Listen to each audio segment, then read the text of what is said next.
Hello everyone, welcome to the Late Night Sugma program. My name is Sam. You should already know that because that's what we're here to do. We're here to celebrate me because this is my show. Welcome to my show. I've decided that I have a giant ego now. I've decided I deserve that. I've decided that that's the way things are going from now on. Things are looking like I'm the big dog around here. Welcome Corvette. What the fuck? What the fuck? My phone isn't silenced. Aspen, what the fuck? Aspen Gold went live. Bro, I always have my phone on silent. Who doesn't have their phone on silent all the time? I always do. Yo, what's up, Brendan 13? I feel like you're supposed to like interpret like part of the username, but I just say the whole thing like phonetically because that's what we're doing. All right, let's actually get into the show. I planned a bunch of stuff because we're going an extra hour this week because I decided that's what we're doing. That's just what we're doing. We got a premiere tonight. I'm a premiere a video that'll go up on Sugma Mail on Monday, but all y'all can see it tonight, and you'll also be able to see it on the VOD. And then we're gonna do a bunch of other stuff, but also we're gonna talk about news. And we're gonna do the regular segments. Bro, how do talk show hosts do monologues every week? I don't understand it. Anyways, first things first. First order of business. It's back. The grilled cheese burrito is back. And people are going bananas for it. Good joke, good joke. And it's fire, bro. I'm so glad it's back. But also I had it and I remembered that I'm a grown adult now. And I can't be eating that. I can't be eating like that anymore. Can't be torturing my body. Anyways, okay, here's what we're building up to. Here's really what we're building up to. I've built this reputation online somehow for being a very laid-back person, for being a very chill person, for being very reserved. But there are some things grind my gears. And today, a woman was president. Wait, no, that's wrong. A woman was president. President Joe Biden will receive a routine colonoscopy today, which was today, he already did it, while he is undergoing a physical at Walter Reed. The process, which requires anesthesia, means that he will temporarily transfer power to Kamala Harris, who briefly became the first woman president. So this Friday, This Friday. Meanwhile, on the same day, Kyle Rittenhouse was acquitted for murdering 3 people in a decision that Joe Biden was like, well, Jack, the court said it was that's what happened. We trust our judicial system. Now, I'm tired of this bullshit. We have Kyle Rittenhouse walking, setting a precedent that, you know, you can just take an AR-15 to a protest and shoot protesters and say it was self-defense and get away with it. And on this day, Democrats, people on the left are deciding in our government that, you know what we're going to say? We're going to talk about the fact that technically, under a technicality, Kamala Harris is the first woman president. Kamala Harris is the first woman president as Joe Biden is getting his booty probed. Meanwhile, the Democrats, we have the House, we have the Senate, and we have the Oval Office, and yet we are taking L's. How are you in the perfect position to take W's, and yet you are taking L's? The other side has their hands tied behind their backs and their dicks tied to the ground, and we're still losing. We are straight up setting up Trump for a second term. And now some of y'all might be like, come on, dude, you're being a little ridiculous. Am I? What has Biden done? We're about a year into his presidency, and what we have to show for it is Kamala Harris is the first woman president because Joe Biden got his booty hole gaped. That's the W we have? Bro, we had a whole infrastructure bill that was supposed to change the lives of working class Americans across the board. We couldn't get it done because Joe Manchin and Christian Cinema were like, you know what? No, sweaty, we can't do that. We can't, it's too expensive. It's too expensive because if we pass this bill, how are the people who are going to pay for it going to pay us? How are they going to put money in our pockets so that they can fund their public interest through our power? And literally the entire fucking argument for the Democrats right now is that we're better than the Republicans. We're better than, you know, Ted Cruz and Josh Hawley and Marjorie Taylor Greene, who are straight up psychos. The bar is literally in hell. And you are going to get on a high horse over the fact that you are above that? We're going to get on a high horse over the fact that, you know, we're better than the people who are supporting treason for the Capitol riots and all this shit. Like, that's where we're at. Name a W that Joe Biden has gotten. He didn't pass $15 minimum wage, again, because of Kristen Sinema and Joe Manchin. Isn't gonna pass this infrastructure bill that has been stripped, that has been completely just bastardized. The only W that Joe Biden has taken is pulling us out of Afghanistan, and even that was an L. The one W he took was being willing to take the L that nobody else wanted to. Trump didn't want to take it. Obama didn't want to take it. Bush was the one who set us up for it. Biden was the only one who was willing to take the fucking L. And as this is all happening, nobody's criticizing Kristen Sinema. Nobody's talking about Joe Manchin. Everybody's like, yo, AOC showed up to Met Gala in a tax the rich dress. How ridiculous. She's the one who has the power to tax the rich. Are you fucking stupid? She is one member of hundreds of members of Congress. Am I allowed to say, oh, well, Trump got elected because you had the ability to vote. Why didn't you vote against him? Then we wouldn't have had. It's literally the same logic. Do you think that all of Congress is going to be like, well, Alexandria said we had to tax the rich. All right, Elon, Jeff Bezos, come on. We got to tax you out the ass. We got to tax your unrealized gains. You realize how ridiculous it is to be like, it's the progressives. They're the reason we're going to lose. And that's exactly what the DNC is going to run off of. That's exactly what they're going to run off of, is they're going to say, like, it's AOC's fault. It's Bernie Sanders' fault. It's all these progressives. It's Ilhan Omar's fault. It's their fault. They're too radical. They're going to lose us this election. It has nothing to do with the fact that Joe Manchin is looking at his state of West Virginia and looking at the people who voted for him, the people he's supposed to represent, seeing them die of fucking poverty, die because they don't have health care, have their fucking teeth rot out their heads, and say, you know what? American values. I refuse to raise the minimum wage. I refuse to pass this infrastructure bill. Are you fucking kidding me, dude? You are a fucking monster. Joe Manchin is a fucking monster. All that the Democrats care about. When I say Democrats, when I'm saying the Democrats don't, I just want to make sure we're on the same page. Reiterating, the Republicans are in hell. They are straight up on this fucking critical race theory bullshit. They're like, oh my god, they want you to wear masks. They want to teach your kids that slavery was bad. They want to teach your kids to hate being white. That's the shit that they're running on. They want your kids to wear a mask in school to prevent the spread of a deadly virus. That's what they're on about. And we're just gonna act high and mighty because we're above that. We're not passing any type of relief for the working class. But hey, Kamala Harris is the first woman president. The first South Asian black woman president for a few hours while Joe Biden gets his booty hole excavated. And it's all AOC's fault that you don't have healthcare. It's all AOC's. And the best part is it's people on the left. It's people on the left who are like, yo, AOC, she's the problem. She's a performative socialist. She is co-opting the movement for corporate interests. Look at her. She's at the Met Gala. Meanwhile, like, you're going to criticize her, but you're still going to be like, oh my god, Zendaya, slay queen. Are you really, like, and that's kind of like a non-argument, but like, it's across the board. Like, all these people, they literally do not care about any of the shit they claim to care about, because I've known these people in real life. I've known these people. I've seen them go to Black Lives Matter protests just to get their Instagram photos. Then they go home and never go back. In fact, if they do go back, they start criticizing the people who are actually organizing the protests because they aren't being radical enough. They're not being violent enough. Like, sit your white ass down. Like, you're seriously going to be like, oh, you're not fist fighting a cop as a black man. You're not fist fighting a cop as a black protester. You're not going radical enough. Like, are you fucking stupid? You fucking white kid from the suburbs? You fucking crusty white anarchist who volunteered for mutual aid one single time? And now you think that gets to ride you through and say, like, well, actually, I'm a better leftist than everyone. Remember when AOC helped the people in Texas when I had yeah, bro.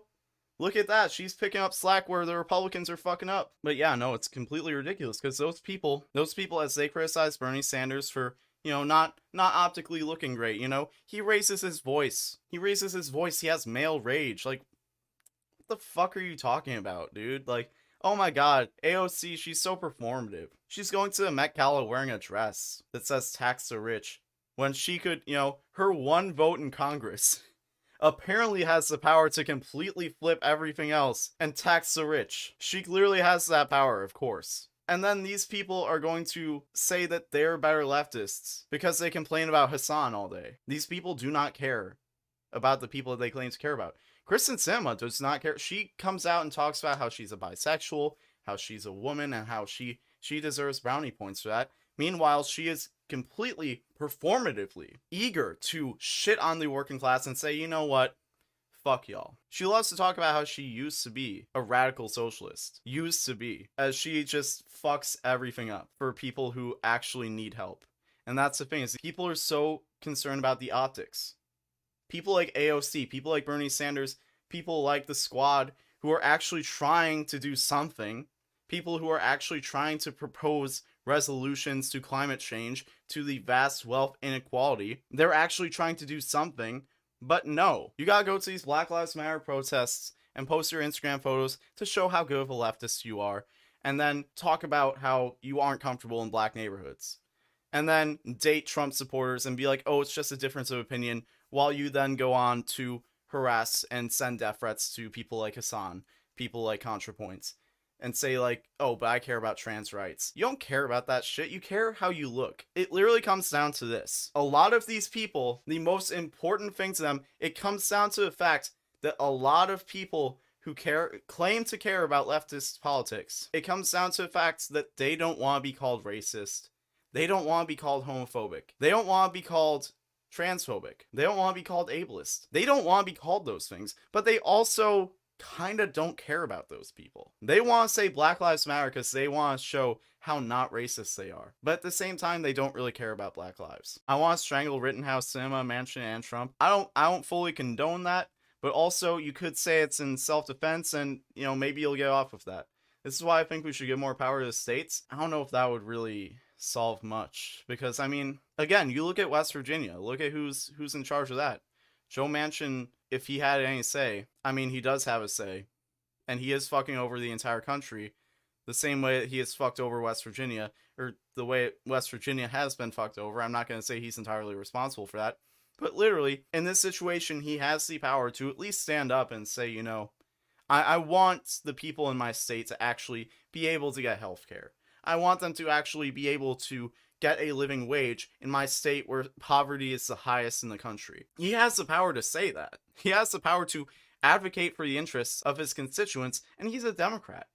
Like, what else do they have? Going after people and, like, doing witch hunts and, like, proving that we're not, like the whole idea of, like, a lot of white people online, a lot of white people on TikTok who, you know, tweet from their McMansions in Connecticut, and they want to talk about how it's so awful that, like, Jay Schlatt made a racist, edgy joke one time. I think that these people need to realize they need to step outside of themselves and let their egos go a bit and stop thinking, like, how do people view me? I need to be viewed as someone who is actively not racist and aggressive against any type of racism, because if I'm aggressive towards any type of racism, then you know that I'm not racist. That's the only way to truly show people that I'm not racist, because there's this sense of white guilt there where they need to show, like, it's something where you see people not actually trying to learn about the issues. And the thing is you need to learn about the issues, because the only way that you're going to solve racism, unless you're going to go full fascist and just start guillotining and killing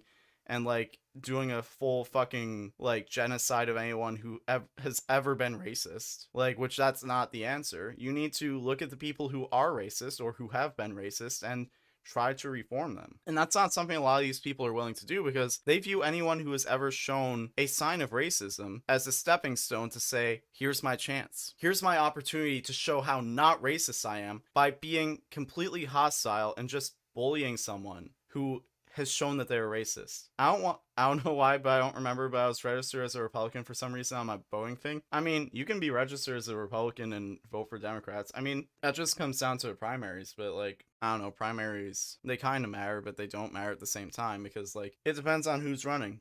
I mean, actually, no. Primaries are important, because if people actually voted in primaries, maybe Nina Turner would be in Congress, maybe a lot more progressives would be in Congress, and you wouldn't have people like Cinema and Manchin, who are trying to maintain this guard of, like, I'm not going to actually be a Democrat, I'm just going to perform. I'm going to perform as someone who is woke. I'm going to perform as someone who is aware I hear you. We need more progressives in. We need to make media to promote them.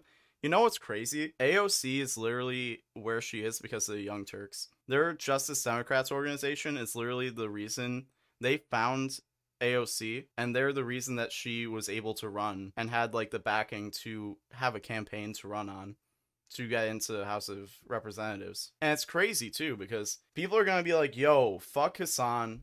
Like, he does nothing to actually help anybody. He has all this money. Like, realistically, he doesn't have as much money as people think, because like having a few million is not like super PAC money.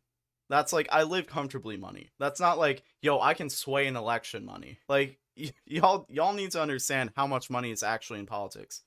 But through TYT, the organization that Hassan used to work for and his uncle founded, AOC was able to run and was able to actually get a seat in the House of Representatives. And people are going to shit on Hassan for basically doing what he's good at as a means to do activism, I guess you could say. Like, how are you going to shit on him for that when we see what it leads to, you know?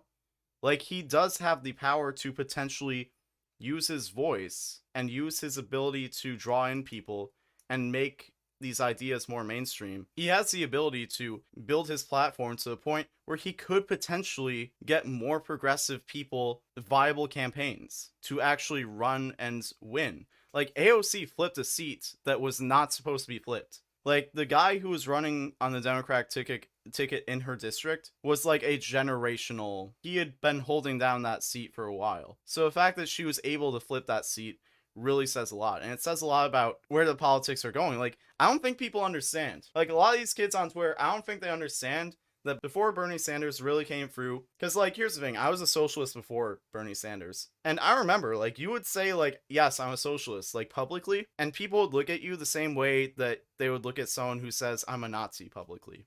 Like, it was not okay. It was not okay to say you were a socialist.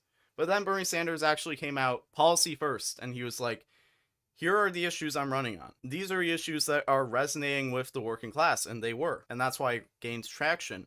And he said, this is democratic socialism. Like, even saying you were a democratic socialist was like, that's too much. You show people the policies first. And then people realized, oh shit, wait. Maybe capitalism is failing. Maybe we're fucking up a little bit. Maybe we need to actually start moving things towards the left. And then people got disenfranchised by the fact that Bernie basically got screwed by the DNC. Again, like, just fuck the Democrats, dude. Like, and here's the thing, is they still, every time they lose a fucking election, every time they lose a fucking local election, they're like, it's because of the progressives. It's because the progressives, they're being too radical. They're scaring people away from the polls. It has nothing to do with the fact that people just don't give a shit anymore. Like, Bernie Sanders is the reason. And here's why they're so aggressive against Bernie Sanders. Bernie Sanders is the reason why we now look at this shit, wherever it is on screen. We look at this shit and we're like, what the fuck is, like, who cares? I don't care that Kamala Harris is the first woman president for a fucking hour. I don't give a shit. I give a fuck about the fact that I can't pay rent. I give a fuck about the fact that if I get sick, I'm probably gonna die. I give a fuck about the fact that I can't pay for shit. That's what I care about. And I care about the fact that the people in the government care more about talking about how they're bisexual than talking about how I'm going to fucking pay for my medical bills. About how I'm going, if I get sick, how the people who are in this country who are fucking dying of COVID, dying of their pre-existing conditions that they can't get treated, people who are running fucking GoFundMes because the government has completely failed them. Why the fuck would we care about identity politics at this point? The only reason we care is during situations like the Kyle Rittenhouse thing, where it's like, people are literally dying because of this shit. All this makes my blood boil? It should. And here's the thing. Here's where you need to direct that. You need to direct that at the fact that the Democratic National Convention has just done everything in their power. Congress is useless. Congress isn't useless. The problem is, you have people in Congress. And the fact is, we have fiscally moved so far to the right to the point where you literally have people running on culture war bullshit. Because you have all these people, the only thing they care about is getting money from these super PACs and getting money from these fucking corporations, these fucking oil barons. That's all they give a fuck. They care about their donors. And the fact is there's so much money in politics that's the shit that it takes. That's what's running everything. And you have people like Joe Manchin and Kristen Sinema who have this fucking ego about them where they want to show like, hey, look at me. Look at me. I'm the one who's making sure you don't get taxed. So you better put your money in my pocket. And that's where your interest is. And we need to hold those people accountable. And we need to stop cannibalizing ourselves. Because people on the left love doing that. People loved going after AOC after the Met Gala shit. And it was so exhausting because it's like, who cares? Like, I literally don't give a shit. And if you're going to go to the Met Gala, I don't really care about the optics, but you might as well be like, yo, this shit's fucked. It's really just the fact that, like, so many people actually drink the Kool-Aid of, like, the progressives are a reason why they keep losing. The progressives are why the left keeps losing. It's because, you know, Bernie was unelectable. He was too radical. Meanwhile, his platform was more popular than any other candidate. And these motherfuckers, they don't want to talk about policy, because here's the thing. Republicans have no policy. They have no policy. They're just going to drive shit into the ground. And then, once they drive shit into the ground, the Democrats are going to basically look at us and be like, you really want to put them in power? And then they get into power, and then they find a way to be like, well, we couldn't do anything. And it's like, at this point, like, they're still trying to avoid going mask off. You literally had both houses of Congress, and you also had the presidency. And again, people are like, yo, why isn't AOC doing anything? Dude, the fucking president couldn't get through a fucking infrastructure bill without two people fucking it up for everyone. Why would AOC be able to change anything on her own? Honestly, what this comes down to, the call to action I'm gonna make, is you need to vote. As much as I've just laid it out to be like, it's hopeless, you need to vote. Because we need to outnumber the mansions and cinemas. We need to as much as it might be like, okay, if it wasn't them, it'd be someone else. Okay, make more Democrats come out and show their true colors. Get such a huge fucking lead. Primary the fuck out of centrists. Yes, vote in primaries. Vote in the primaries to get motherfuckers like Manchin and Cinema out. They should not be running on our platform. They do not have a place in the Democratic Party, in our Democratic Party. It's funny how 13 Republicans voted yes on the infrastructure bill, but the squad voted against it. The reason why the squad probably voted against it is because it got gutted. At that point, it was literally, if we passed it, it was going to do more harm than good, because here's what would have happened. All these motherfuckers, the same motherfuckers who were like, Kamala Harris is the first one, they would have been like, we did it, everybody. We did it. We passed the infrastructure bill. We did it. We made a big change. We did a huge service to all of you. You're welcome. And then all these fucking chuds who have two brain cells to rub together, they were going to say, oh, the Democrats, they passed that infrastructure bill and it didn't do shit for me. Hell, it fucked me over even more. And then what that does is it alienates people. It literally fucks us over. It fucks us over so much because we're trying to make progressive change. We're trying to actually improve society. We're trying to pass bills that improve society, because the infrastructure bill as it was would improve the world for everyone. Everyone drives on roads. It doesn't matter if you're a fucking Republican, a Democrat, a socialist, a fucking fascist. You need roads to drive on. You need infrastructure to live. And infrastructure is one of the most essential socialist Marxist things, because it is part of community. You do not own, you can be like, I own everything. I've owned every piece of the puzzle that has made me successful. So you're telling me that you own the road that you drive to work on. You're telling me that it was your personal hard work, and only yours, nobody else's, that you have a road to drive to work on. Infrastructure is one of the most important parts of society, that it's an intrinsically community-based thing. It is one of the most essential things of you did not build it. Or my thoughts on Gavin Newsom? He's better than Larry. He's better than Larry. Those are my thoughts on him. He's not great, but he's better than Larry. That's the thing. It's like, that's the point where it's like, if you improve infrastructure and you show that that's something that's a way that we can improve society through leftist action, then you're going to show a lot more people in a concrete way, literally concrete way, that it's in their best interest to vote for people who are more progressive. And what the Democrats are doing is, if they water down this bill enough, then you are just going to alienate people and say, oh, the progressives aren't doing anything. And that's why Squad voted against it. Because they saw the fact that it was ultimately becoming a thing of like, they were just watering everything down to the point of like, it was going to do more harm than good. It was going to cost Americans more than it was actually going to help Americans. And it was going to be more in the interest of the billionaires and millionaires, not even the millionaires, but just the billionaires, the capital owners. It was going to benefit them more than it was actually going to benefit the people who it was supposed to help. and the people who are very vulnerable to radicalization in either way. And here's the fucked up thing. The more we are not radicalizing those people towards bettering society, the more the right's going to radicalize them towards QAnon and making things worse. Do you think there's a reason why most of the entertainment industry tends to support Democrats? The reason why most of the entertainment industry tends to support Democrats is because Democrats tend to be very about the optics. That's really a generalization because there are plenty of people in the entertainment industry, like people like, I think Lil Wayne voted for Trump and shit. Like, I think like people like Lil Wayne, Ice Cube, like people who have a lot of money were like, yeah, I'm gonna vote for Trump because I have a lot of money and he's looking out for my interests. But there are a lot of people in the entertainment industry. Chris Pratt's another one. There are a lot of people like, for example, I don't know, fucking Chrissy Teigen, John Legend, Beyonce, Jay-Z, who are going to be very openly Democrats. And the reason why is because they know that Democrats aren't actually going to come after their pockets, but they also know that optically it looks good for their target audience. And that's the thing, is literally Democrats only care about the optics. They only care about the social change, which social change is going to happen regardless. Even like, I watched a video, like an essay the other day about how in China they're really big about like censoring the gay stuff in their media, and a big reason why is because the people in China actually tend to flock towards that stuff. They're actually all about queer representation in media, and the government is really cracking down on it because they don't want that. But it goes to show that's just how society moves. The entertainment industry are showing more an interest in progressive policies. Here's what's happening. Is over time we're seeing more of a gap in wealth, and that's across all industries. And you're seeing in the entertainment industry, or might be thinking of animation only.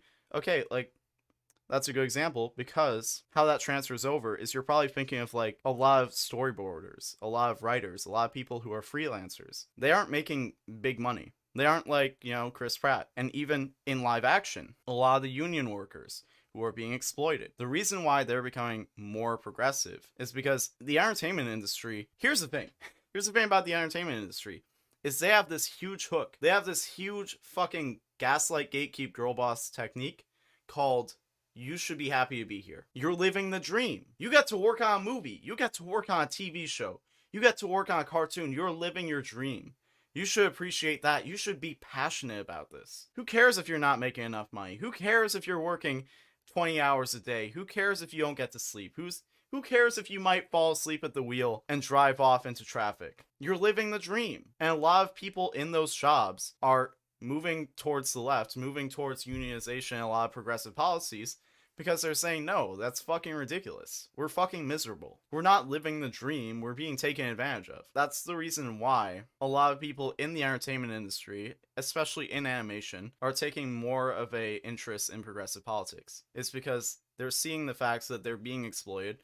And listen, I've been to Disney TVA, and like, I've heard the way they talk about like Disney higher ups, and they're like, yeah, dude, listen, like, we're just another arm on a massive fucking monster. We're a small speck on that. We have very little control over shit. You think that like it's really just the you're living the dream thing. I want to become a football player and have an opportunity to go to free tryouts for arena football, but even they aren't getting paid much. When I wanted to be a wrestler when I was younger, my parents, one of the main things, and I don't know why they thought that as a kid I was going to be able to actually understand like the importance of this, but they were like, you don't want to go into wrestling. You're smart. You should go into like the business or marketing side because they get paid way more, you know? A lot of the sponsors that you see and all that, like they're seeing way more money than any of the wrestlers. And I'm like, that doesn't make, I don't care about, like, why would I want to be in marketing? That's not what I want to do. What are your thoughts on workers in the Animation Guild, which is the union LA animators potentially going on strike? Fuck it, dude, go on strike. The working class, all that we have is our labor. That's our only bargaining chip. And yes, I'm saying we, even though people think Twitch streamers and YouTubers are rich, I'm not rich. All strikes are good, labor strikes, yes. General strikes, not always. But listen, like, I definitely think that the Animation Guild should go on strike. Because here's the thing, too, is like, I know a lot of people in the animation industry, and it's fucking disgusting how often I hear, like, X major show, like this huge fucking budget show that's like totally like everyone's like, oh my god, this is so crazy, it's so good.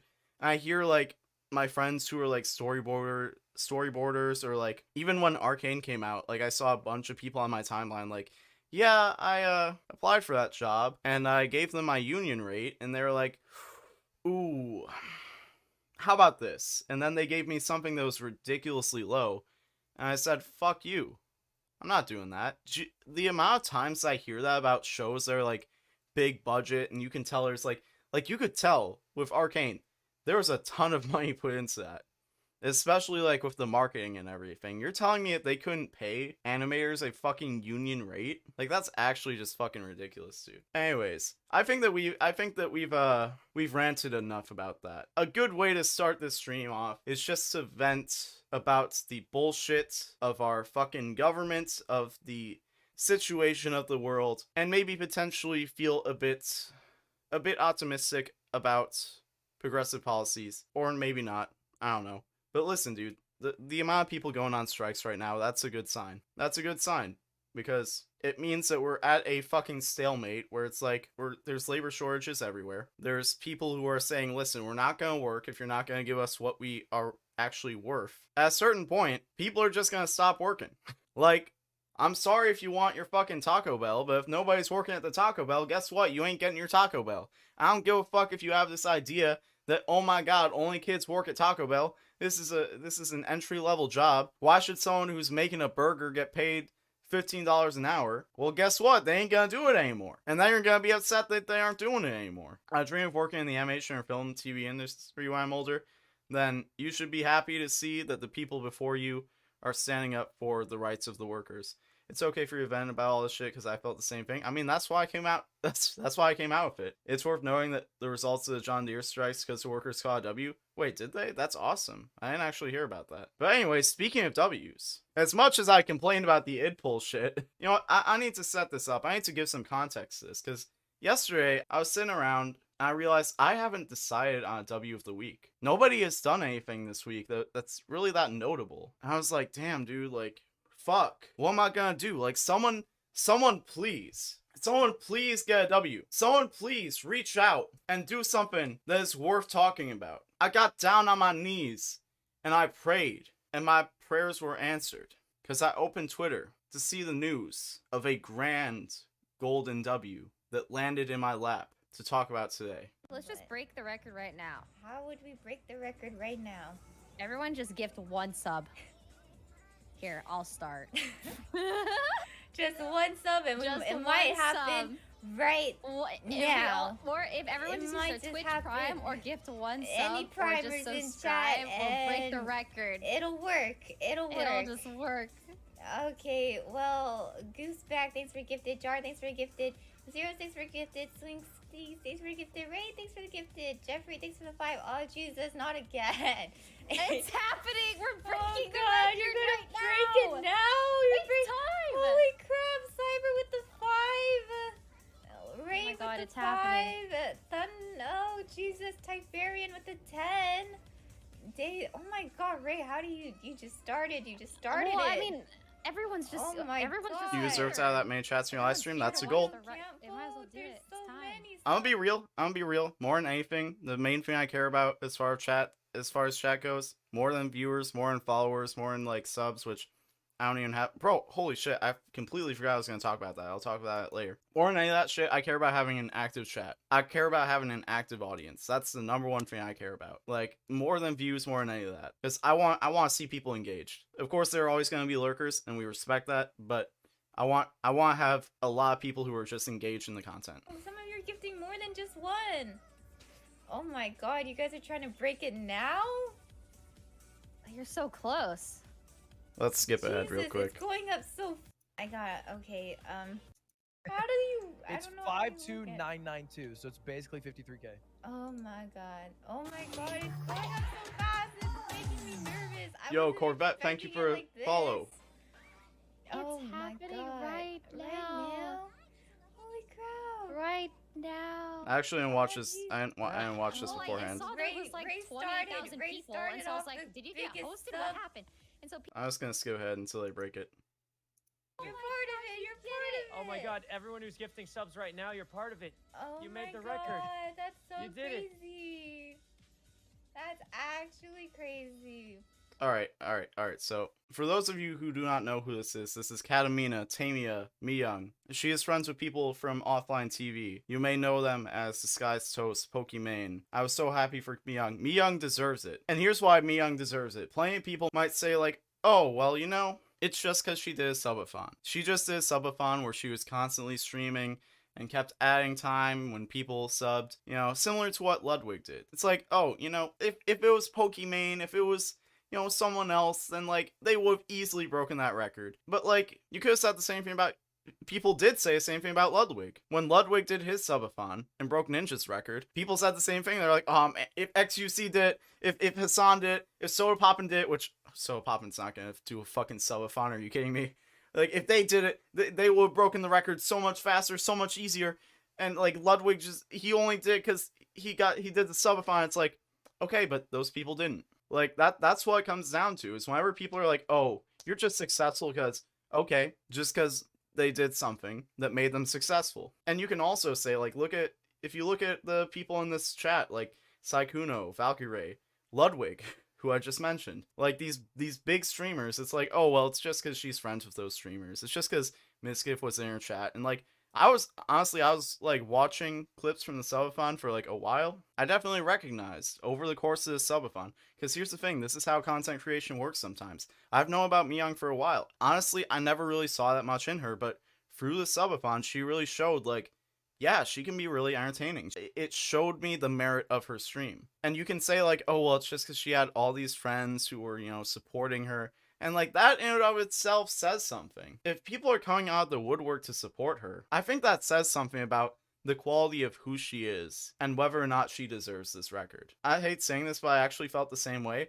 I mean, I feel like that's something that's okay to say. Like, you need to put yourself out there in order to have people see what you have to offer. I think it was Arya said recently on a stream with Mizkiff, she said something about how people have been saying, like, Miyoung's roommates, like Leslie and Peter, have been saying, like, you know, we always thought, like, she would be a really good streamer, but she just didn't have the confidence to actually start streaming till about a year ago. And I think that really says it. People aren't going to know what you have to offer unless you actually show them. People aren't going to know how good of a streamer Mina is, or Katamina is, unless she's actually doing something. And, like, I'd say the same thing would apply to me. Like, a lot of people, like, listen, this stream has been growing because I started actually doing something.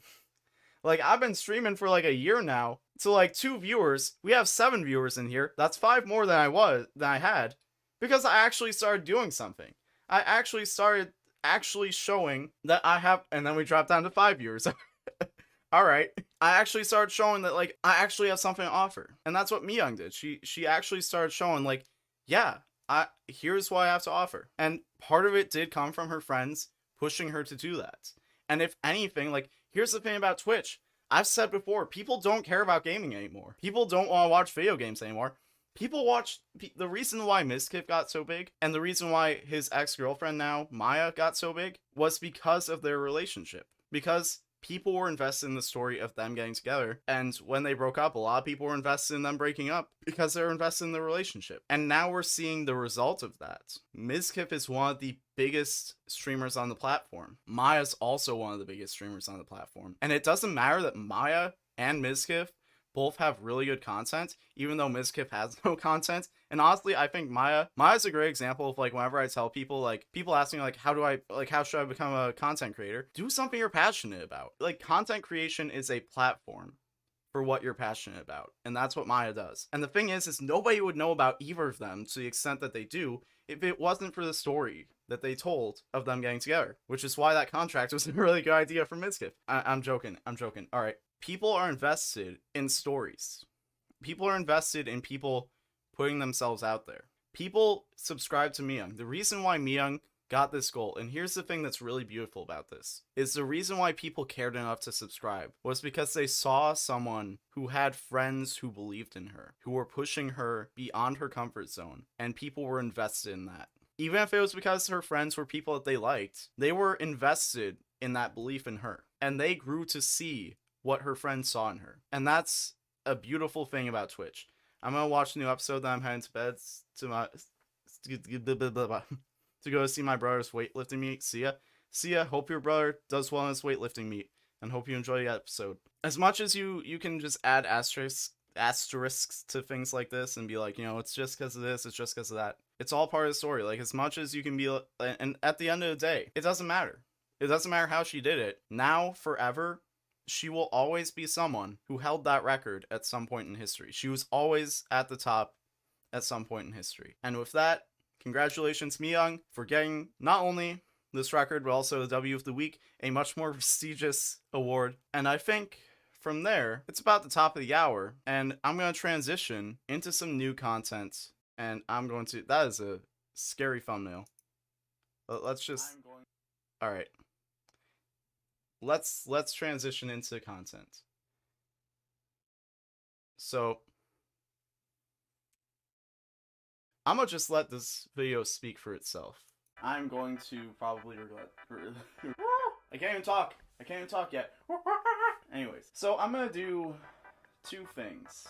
If I can get past the first thing, which I'm not gonna lie, I'm not gonna be big-headed. I'm not even gonna guarantee that I'm gonna get past the first thing, because it's a doozy. That's the hard part. A couple years back, I did a hot wing challenge on a live stream for charity.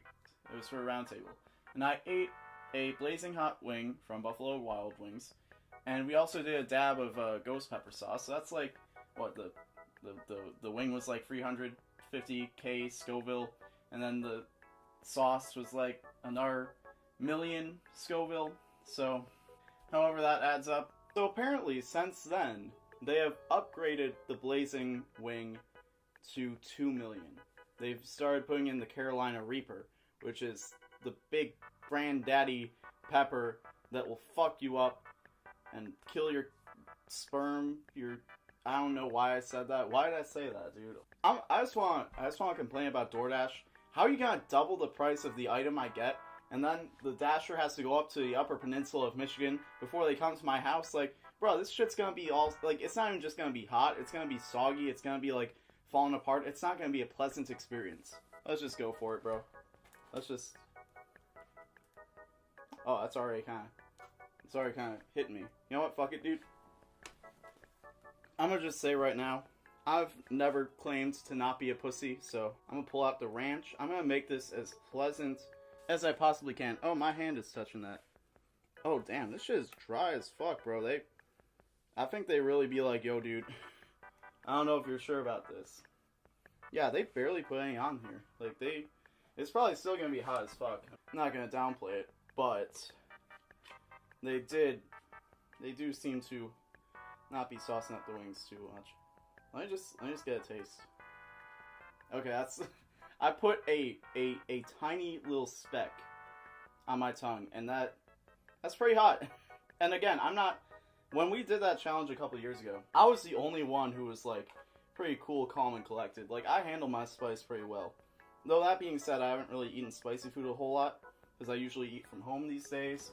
My family doesn't tend to eat as spicy as I do. My mom kinda does, my dad definitely does not. So I don't know what my tolerance is right now, but let's just dive right in. And yes, I'm using a fork, because again, I'm a pussy, I don't care.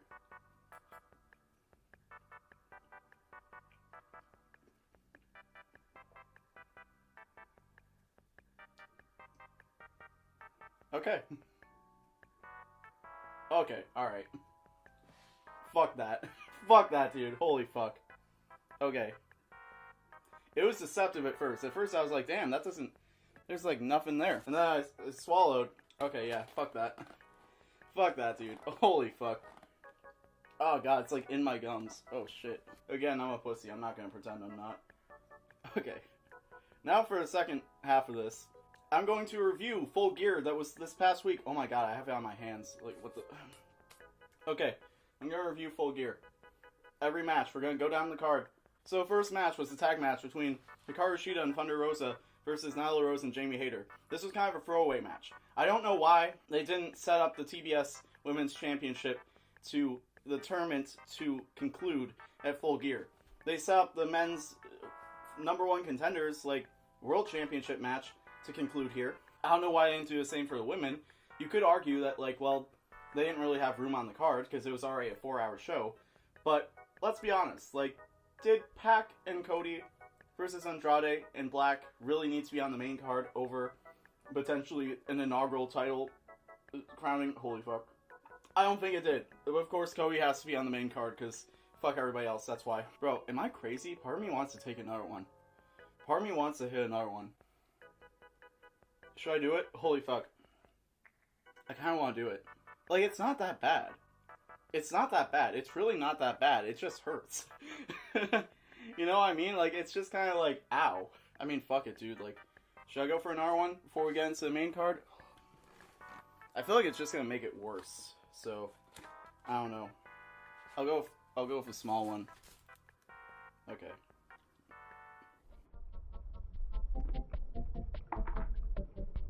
Like, it's not that bad. There's like nothing there. It's not that bad. Not that bad. Not that bad. It's not that bad. It's really not that bad. Part of me wants to do another one.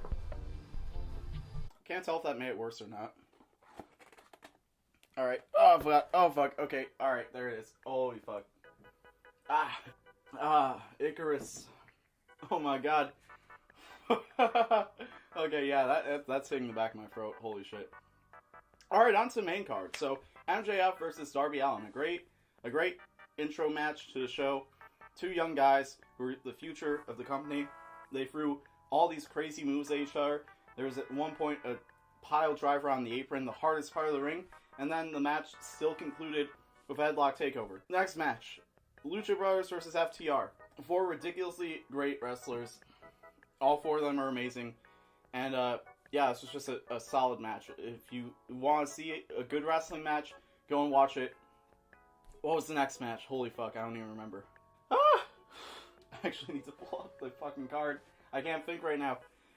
Okay, Google. AEW Full Gear 2021 card. Oh god, it's in my gums. Just give me the card. I don't want... Oh my god, this is a fucking review. I don't care about your review, dude. I'm doing my review. The fuck? Okay, Bryan Danielson versus Miro. This was a match I was looking forward to the most, and I actually fell asleep right before the match started, which was rough for me, because I woke up right as Bryan Danielson was getting his hand raised. And I was like, damn it, now I know the result. The worst case scenario. I went back and watched it. I think that it definitely would have been great if I didn't know the result. Okay, now it's hitting me. Oh my god. Ow. This was a bad idea. I shouldn't have done the second one. Holy fuck.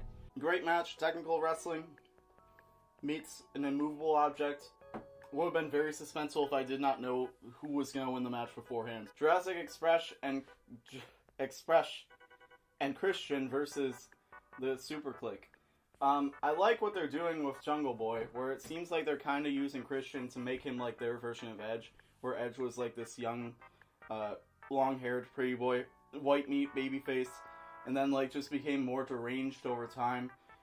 And now Jungle Boy is going from wholesome babyface, young babyface. He is a babyface with a babyface, who's now becoming more and more determined to be ruthless and aggressive and violent, and that's a great way to finish a match, to end on that note and get across the character development. Great storytelling, great all that stuff. Pac and Cody Rhodes versus Andrade and Malachi Black. Again, I said this could have gone on the pre-show if they had actually done the TBS Championship Tournament differently. It was just one of those odd couple tag team matches where Malachi and Andrade weren't quite on the same page. Cody and Pac weren't on the same page. They had that spot where Pac did the suicide dive into Cody to like show that, like, you know, they weren't like in sync. In the end, I think Pac pinned Andrade, which is great because Pac doesn't win usually. He's like the Vegeta of wrestling. He is short, he is buff, and he usually doesn't win when it counts. So it's good to see him get a W for once. Next was the women's title match. Yes, Britt Baker versus Ty Conti. Honestly, a little bit disappointing. I wish that they would have waited for Ty Conti to challenge for the title. Ty Conti could potentially even be the person to take the belt off of Britt Baker, if not Thunder Rosa. And this match was decent, but I felt like the finish was kind of weird. They did the double finisher of Britt, and then she kicked out of that. And then she did another thing. I don't remember what it was, because My brain is literally... I knew the whole card and I can't even remember it. I need a reference for the card. Because my brain is, like, frying right now. It's melting in my skull. But they did this whole, like, big climax in the match, and then it was a false finish, and then they didn't follow it up with a more climactic finish. So it just kind of felt underwhelming. Next was CM Punk versus Eddie Kingston. Awesome match, just a straight-up fight. I loved having Punk come out in the MMA shorts, which, for those of you who don't know, Punk was in MMA for a short minute. He was in UFC, and both of his matches he lost because he didn't really train, like, from the bottom to work his way up to UFC. He kind of got offered a UFC contract out of WWE when he left, and was like, well, shit, I don't know MMA that well, but I can train and try and get as good as possible, because it's $1 million contract, bro. I can't hate the man for getting his money. But his first match, he got knocked out right away, and it was kind of referenced here, where he comes out in the MMA shorts, and then Eddie Kingston hits him with a back fist right away, and then he gets knocked out, like, before the bell even rings. But then throughout the match, it just is more of a fight. Punk gets busted open, Eddie's, like, taking the blood and, like, rubbing it on his face. Also, the fact that Punk was getting booed, and the crowd was favoring Eddie Kingston, that's insane. Imagine 2 years ago, you say, yo, CM Punk is going to come back to wrestling, and he's going to wrestle Eddie Kingston as a face and get booed. That's crazy, dude. I feel like it's coming down again. I'm kind of tempted to eat another wing. But I'm also like, yo, dude, last time that did not go well. So I'm gonna just ride this through. Next match was the Inner Circle versus the Men of the Year. This shit was a fuckfest. Like, in every possible way. They were pulling out the literal kitchen sink and just doing crazy shit. Just doing fuck shit the entire time. And, like, for the most part, it was entertaining. The entertainment made up for how fuck shit it was. Like, the fuck shit actually added to how entertaining of a match it was. However, there was a point where they threw each other into the crowd, and, like, the crowd was not prepared. Like, they were not prepared to get out of the way. So you just saw people getting kicked in the face, people getting slammed into each other, onto the chairs. And that's just kind of, like, unprofessional, if I'm gonna be real. I'm usually one of those people who's like, yo, it's wrestling, don't be a bitch, but, like, come on. Like, these are audience members. I understand, because I go to indie shows a lot. Sometimes there's not even a guardrail. And you gotta understand that, like, yo, they're gonna spill out to the outside, and when they do, you gotta get the fuck out of the way, or else you're gonna get fucked up. Like, dude, the first time I saw Darby Allin wrestle, homie did a suicide dive basically right into me. Like, I get it, but that's an indie show. You're doing, like, you're one of the biggest wrestling promotions in the world at this point. You can't get away with that anymore. You're gonna get a lawsuit, for sure. I wouldn't be surprised if some of those people did take some sort of action against AEW, or AEW did something to, like, prevent them from taking action, did some sort of, like, here's a meet and greet, come backstage, you can meet CM Punk if you want, like, whatever. I mean, I would expect that much, at least, you know? I got fucking kicked in the face by Santana or Ortiz, or one of the Men of the Year guys. I don't remember who it was, but I would expect that much, at least. Like, yo, if I'm gonna get kicked in the face at your show, I want to at least meet CM Punk. Or Bryan Danielson, or whoever your favorite wrestler is. I'm actually not even feeling it anymore. I'm not even feeling it. I think that I should take an R1. I think I should take an R1 for the main event. No milk. Just full on, I'm not even feeling this anymore. I think I ate all the small ones, so that's tough. Let's see. Get it covered in ranch. Trying to save it as little, save myself as much as possible. Nah, let's get more on there.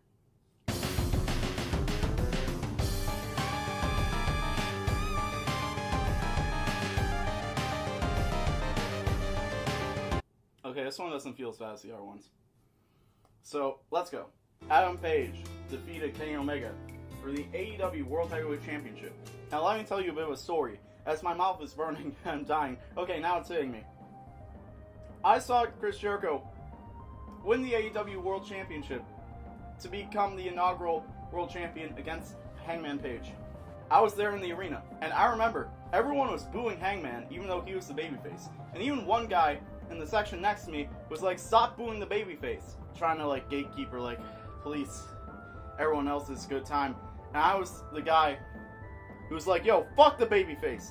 Fuck Adam Page. Because he wasn't ready back then. He wasn't ready. Chris Jericho was the guy who should have been the inaugural world champion. And that's what happened. That's who was the inaugural world champion. Holy fuck. Now it's really hitting me hard. But here, this match is why. This match that happened at Full Gear is why.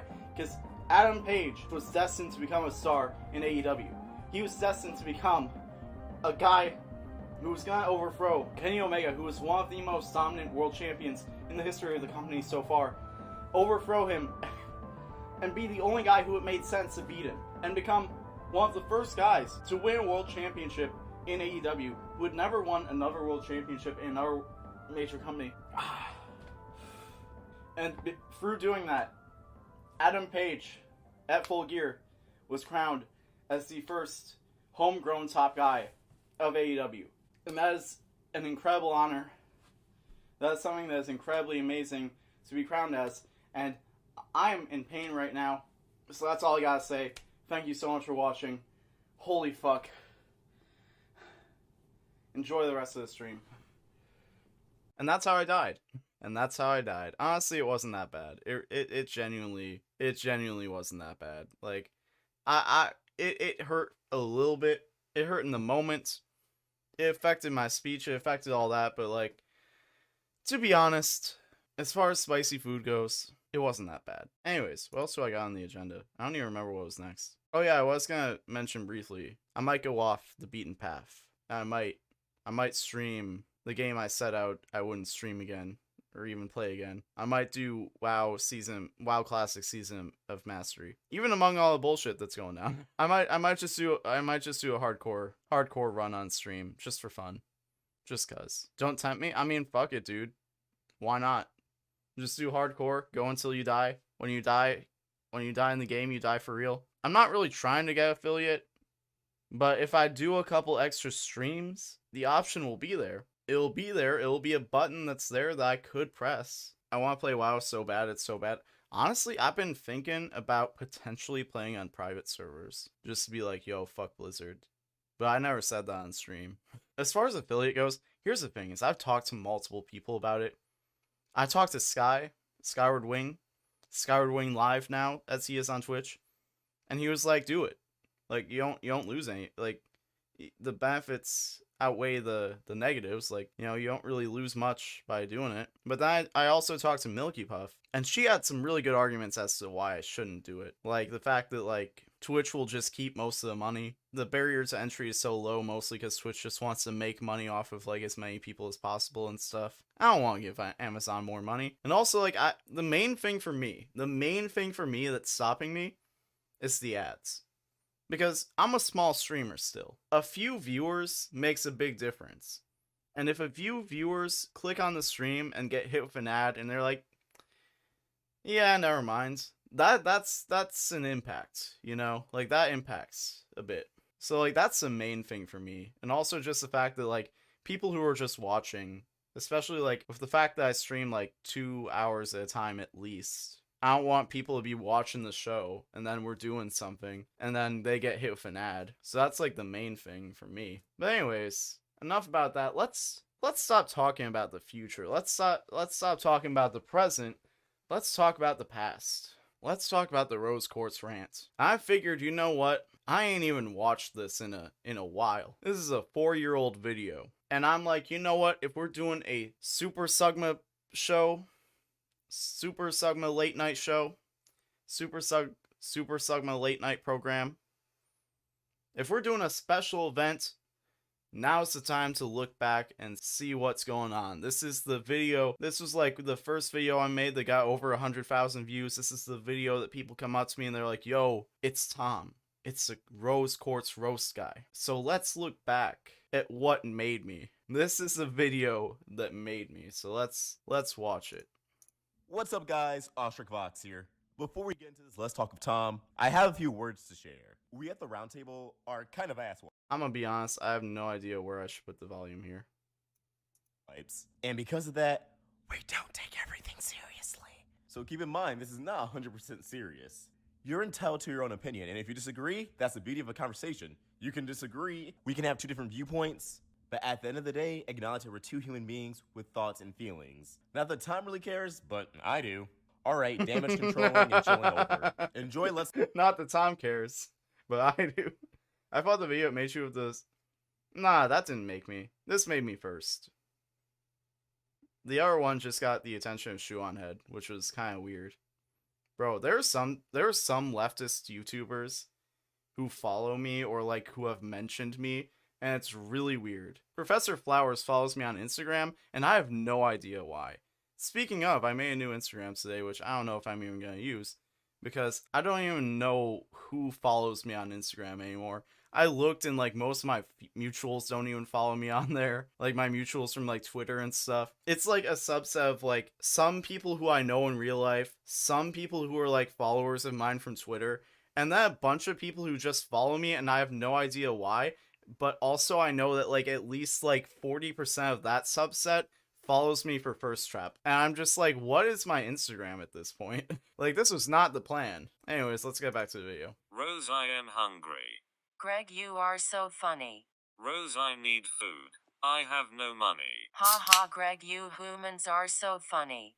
Rose, please. Ha ha, Greg. Rose. Ha ha ha ha. Rose, I am dying. Ha ha ha ha ha ha ha ha h ha ha ha ha.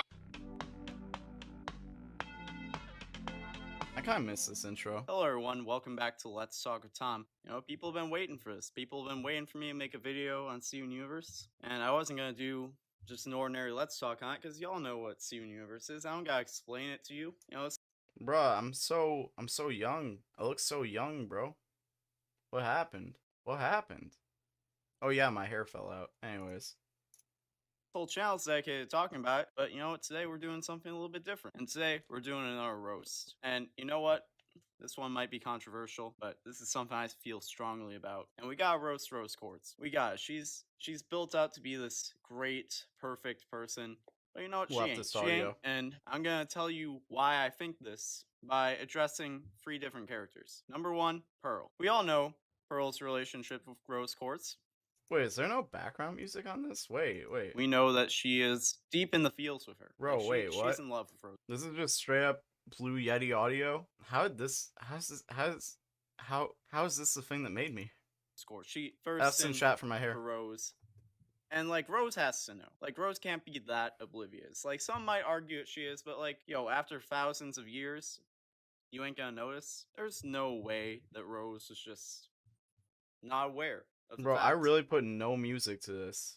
I was just like, listen, you're just gonna listen to me talk. I'm just gonna talk shit for 10 minutes and you're just gonna listen. No, nothing to cut the tension.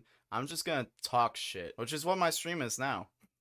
That Pearl was like super into her. And then, as we know from It's Over, Isn't It? I was fine with the men who would come into her life now and again. There were other men that Rose was getting with before Greg. And we're gonna get to Greg later, but for now we're still on Pearl. Rose was getting around, which that's fine. You know what? I respect what women do with their bodies. You can do whatever you want, but like, your friend, your ally, this person who admires you and does so much for you, someone who's died for you, like you're just gonna do them like that? Like, you know how this person feels about you, but you're just gonna go and do something in spite of that. Like, that's really? Like, and like my main thing is like, she never addressed this. You know, Rose Quartz comes across to me as like one of those people who stays positive by avoiding the negative, which some people might think, oh, well, that's obvious, but like the thing is, if you avoid all negative things in life, then you're kind of causing problems by doing that. And a big problem is the fact that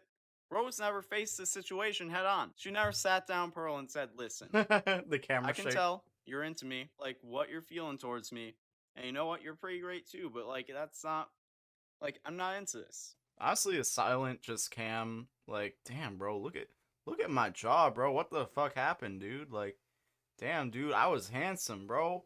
Shit. Nah, it's kind of a vibe to just have like the full on fucking like, listen, I'm just talking, bro. I'm just talking. Like, me and you, like, it's not gonna happen. Like, Rose was never upfront with Pearl. And imagine if she was. Imagine all the emotional bullshit that Pearl would have gotten over by the time Greg had come along. Like, yeah, it would have sucked at first. And yeah, Pearl would have been destroyed. But she would have gotten over it eventually. She would have learned how to cope with the fact that, oh, this person who I'm so in love with doesn't love me back. This is an unrequited love. I should deal with this. And like now we're seeing her start to deal with that with Mystery Girl and all that. But honestly, like imagine how much easier things would be with her relationship with Steven or her relationship with Greg would be if Rose would have just been like, yo, it ain't like that. But she didn't. She just left it there. She left it there to sit and said, oh, well, you know what? She'll figure it out. Well, clearly she didn't. I mean, she did eventually, but not in time to avoid like a lot of bullshit. Now let's get into Greg. Rose does not respect Greg. All right, she just doesn't. I know she talks about how much she loves humanity. She loves Earth. She loves all the living things on Earth. But like, it seems like that's a very romanticized concept of Earth. It's all in her head, it's all her own perception of it, and it doesn't seem grounded in reality. And we can see that in the way that she interacts with Greg. Man, Rose Quartz was fucking dumb. Imagine standing Earth like that, bro. Earth is trash, bro. Fucking idiot. Like, she doesn't respect this man. Like, we see the conversation after Greg tries to fuse with Rose, and there's just straight up disrespect going on. We didn't fuse. Bro, dog, I was out here for men's rights. Out here like, yo, dude, listen. We are not gonna let these women disrespect us like this. I was the one out here campaigning for men to go their own way. I was an incel before I was an incel. I don't even know what I'm saying, bro. The point is, Rose did Greg dirty, and he deserves better than that. Listen, man, know your worth. Know your worth. Don't let a trash woman disrespect you. Women are perfectly capable of being garbage the same way that we are. That's equality. You can't fuse. You're a human. That's not a problem. What's this love footage I you, and used? You're all so funny. I'm starting to wonder if you respect me? Oh, you're hilarious, Mr. Universe. Rose, please. Like, she's just not acknowledging this man as an equal, laughing in his face. Like, dude, I cannot even watch that scene without getting angry, because it's like, girl, you need to respect this man. And she pulled the whole, well, I'm not a real person, I'm an alien card as like a cop-out. Yo, you don't see Garnet doing that.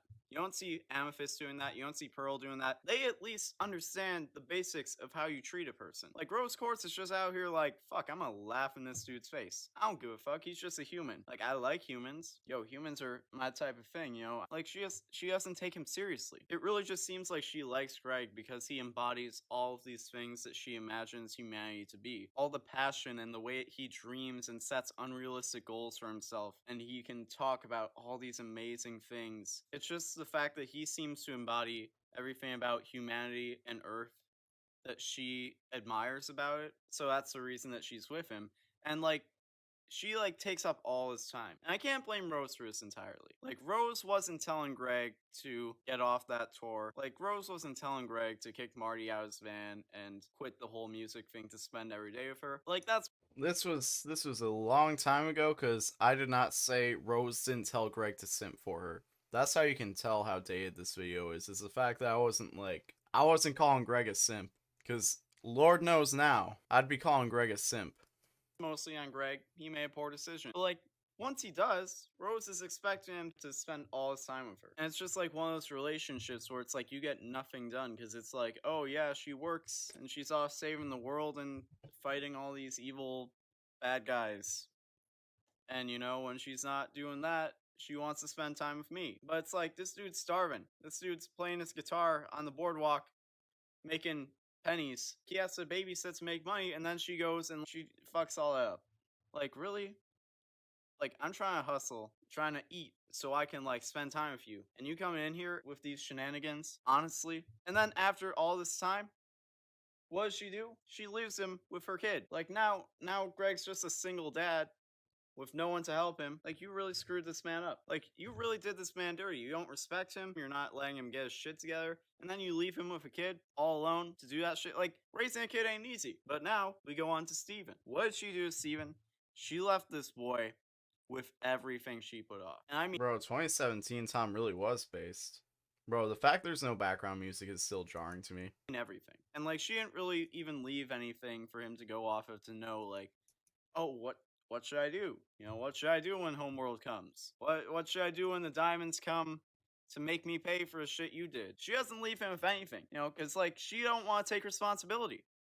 And it is comical. It's literally like, it almost feels like a Seinfeld sketch or something, where it's just like, yo, this dude's just gonna sit in a room and just be talking shit to you like, yo, listen, here's why Rose Quartz, fuck Rose Quartz, man. Fuck him. I don't think that's like a malicious thing. I just misgendered Rose Quartz. Alright, Twitter. Come cancel me. My time has come. It's over. Or anything. It's just she's like so wrapped up in like, oh, there's so much beauty in the world. And it's like, yo, you got responsibilities. You got some stuff that you gotta take care of before you can be going having kids, bring them into the world.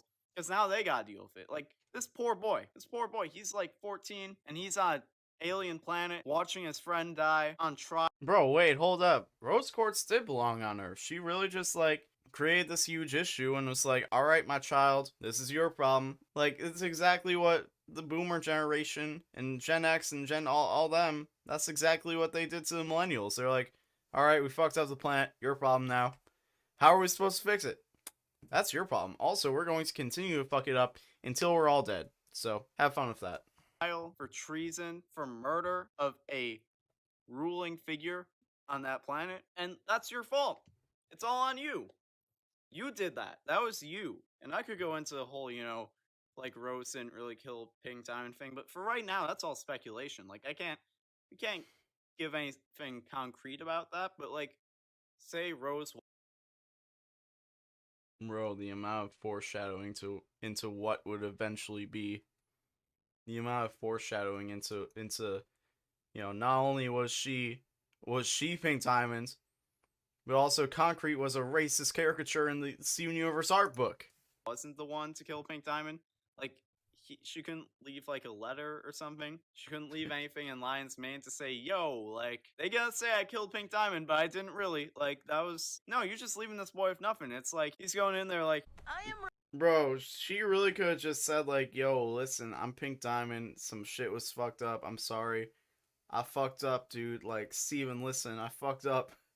You're gonna have to deal with a lot of shit. But she was just like, he'll figure it out. It's good.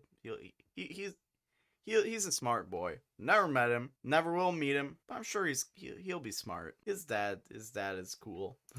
Rose Quartz, and I'm guilty. Yes, I killed Pink Diamond. And then we find out, oh, but you might not have. And he's like, what? It's like, yeah, no, you're... Rose Quartz didn't kill Pink Diamond. Bro, a fucking cinematography to the max, bro. I was a fucking genius, dude. What happened to all my brain cells? Like, so I just came out here. I came out here and pleaded guilty to killing a member of the Diamond 40 on behalf of my mother when she didn't even really do it. Like, really, Rose? You couldn't have, like, mentioned, like, oh, yeah, no, that wasn't me. Like, if they ask you that, here's the deal. Like, no, you're just gonna leave this boy figure that shit out. You couldn't even tell Garnet, or Amethyst, or Pearl. Like, even the possibility. Like, you can't explain the situation that your child is going to have to deal with. Just leave it to them to investigate this whole thing. Like, you left no guidance. You left nothing for this boy to go off of. And you're expecting him to just figure it out. Like, what? Like, really? This isn't even... This is you. This is you. You did this. This is your baggage. These are your skeletons in your closet. And now your son has to go in and clean them out?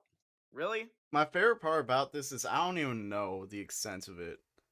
I'm just mad off of the speculation of like, I was like, bruh, Rose Quartz is sus. She is up to some bullshit. I don't like her. She's giving me bad vibes.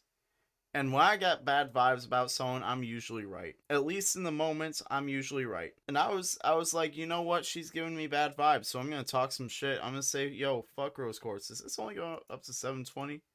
Damn, bro. I was not on it back then. I'm tired of you. Like, really? This video has been powered by Patreon. Hell yeah, go subscribe to our Patreon. Now let's watch the sequel. This one didn't do as well, but But then I did another one later after the movie came out, and that got like 500,000 views. So In the wrong. why? Wait, what? What? Why is it skipping ahead? And why is it? What is this quality? Wait, I was still on 720? No shot, dude. That's YouTube. It has to be. I refuse to take responsibility for this. Let's skip past the sponsor. Squid don't sponsor us no more. I don't think. They ain't sponsoring us no more. They ain't getting an ad on my stream. No free clout, bro. Well. Look where we are now. I said all this months ago, almost a year ago, and y'all booed me. Y'all were coming at me. Some of y'all were like, maybe he's got a point, you know? But a lot of y'all were skeptical. I was right, and y'all booed me. I don't care if this video doesn't get the most views. I don't care if I don't get the most attention. I don't care if I don't get my recognition. This is a W for me, because I was right. Oh crap, do I have my script up? I don't need it. Bro, that was the most on-brand thing that's continued to be. I was just like, talking shit like, yo, this is my W. Suck my dick. Fuck all y'all. I was right. I was right the whole time. Fuck y'all. I was just flexing. Script for this beginning. Hello everyone, welcome back to Tom Was Right. Yeah, that's right. Dog, Iggy, why are you doing this? This is my moment. Anyways, welcome back to me. Bro, look how skinny I was. That's right. I made a rose quartz rant. Yo, hold up. Let's pay tribute to this lighting real quick. Let's just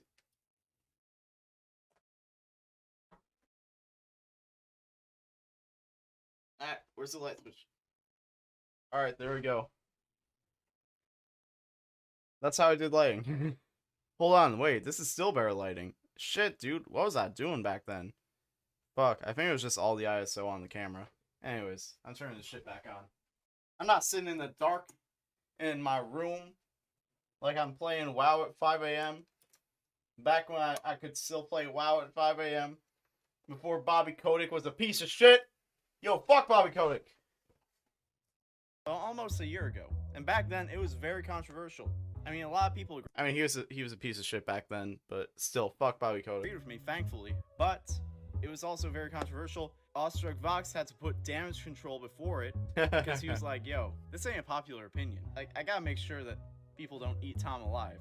Because he was concerned about that. He was concerned about people who love rose quartz reverting to cannibalism and eating me. And now fucking the show has progressed and developments have made it so everybody and their grandmother has a rose quartz was the bad guy video. And guess what? I was the original person to make that video, and I'm not mad. I don't want to hear anybody saying, oh, you're being— oh, I'm mad now. Everybody needs to go follow me on Twitter. If you are not following me on Twitter, y'all need to go do that, because I'm tired of being right all the goddamn time, and then everybody else gets recognition, because they see me saying the right thing, because I'm always right, 100% of the time, and then motherfuckers with more followers say shit louder than I do, and then they get the credit. I'm tired of this shit. Quitting reviews, I'm talking about you. Come on my stream, bro. Negative. Oh, you're mad. Nah, I'm ecstatic. This is a W for me. I'm victorious. I was right. Do you know how often people are right about controversial things? I'm not sure, but it doesn't happen very often for me, so let's celebrate. Praise base straight edge God. Pour one out. I'm not pouring out good Pepsi. I also just brushed my teeth, so I'm not going to drink this right now. How crazy. This was a poor decision. How crazy. At that point, CM Punk had been retired from wrestling for 4 years.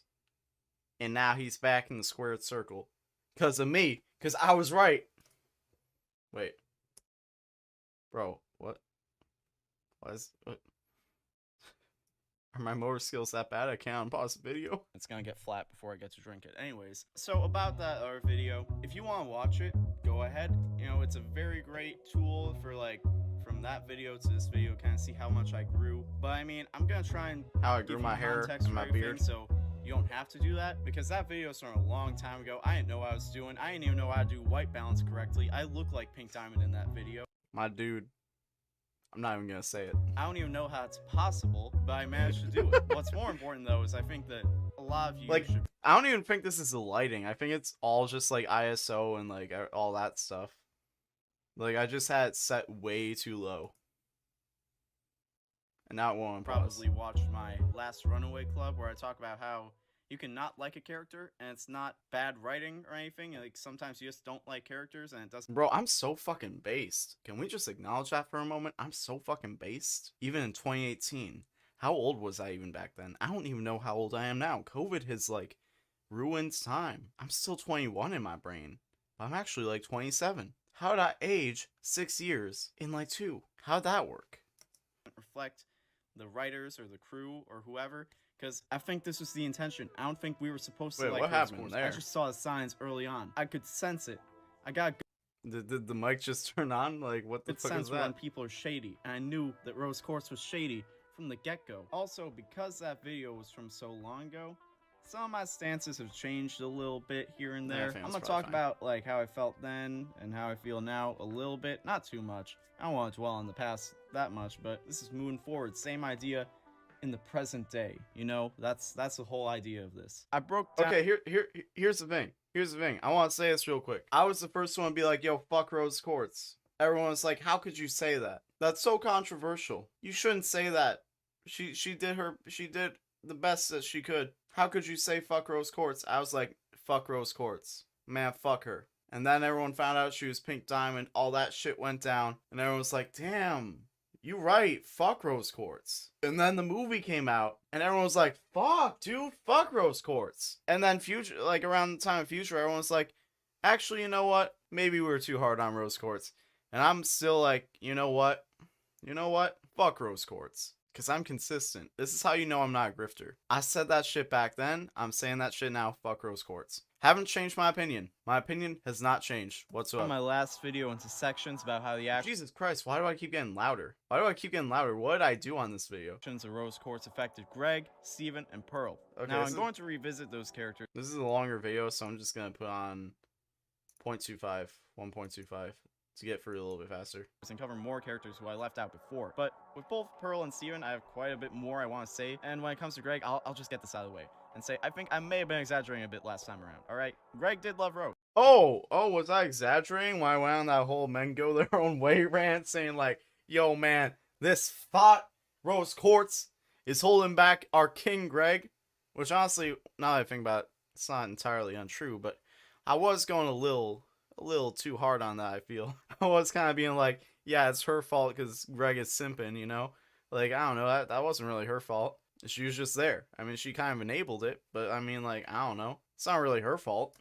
And he made some irresponsible decisions for a relationship, like not getting a job and almost starving to death, but that's not really on Rose. And that episode, Greg the babysitter did end with him getting a job, and as far as we know, Rose wasn't going to Greg like, nope, you gotta quit your job and spend time with me, so she's clear on that accusation. However, I still feel like Rose never really loved Greg, as much as she was just infatuated with him. She found his humanity. She was fetishizing the human race, exotifying Greg, fucking problematic, cancel her, fucking ratioed, she fell off, plus your Pink Diamond. Intriguing, and she wanted to experience that. Rose loves the idea of Greg. She loves his compassion and how human he is, but at the same time, she doesn't really respect him, and she doesn't always return the compassion he shows her. By the way, I'm going to use Rose Quartz and Pink Diamond interchangeably based on the context of the conversation, or based on whoever I'm talking about in their relationship to Rose Quartz. So after the most recent special, I've realized that Pink Diamond had a bit of an obsession with change. She liked the idea of change, and she did some things to kind of force things to change, whether it was necessarily for the good or bad, or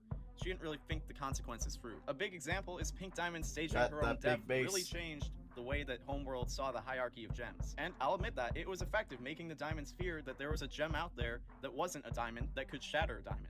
However, I'm not sure how much that really accomplished, but it almost seems like— Bro, she was just a terrorist, dog. She was just being a terrorist. Bro, she was just a crusty anarchist. That's the thing, dude. That's the thing with Rose Quartz, is she was just an anarchist. And that was it. Like, she didn't have a plan. She just happened to surround herself with gems who were more equipped to actually have a functioning revolution than her. Meanwhile, she was just a crusty anarchist who was like, yo, I'm gonna just do some terrorism to intimidate the diamonds. Pink Diamond really didn't need to be Rose Quartz. Wait, actually, no. Wait, yeah.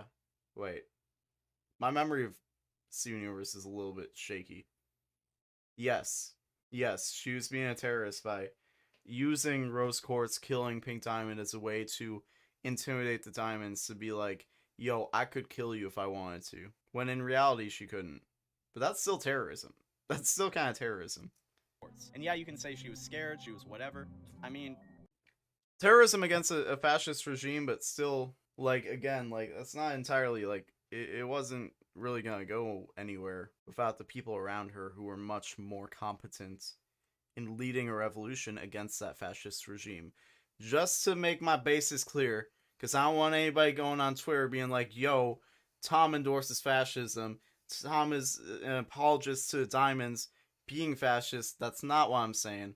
I'm saying Rose Quartz was not doing a good job of rebelling against that fascism. That's my point.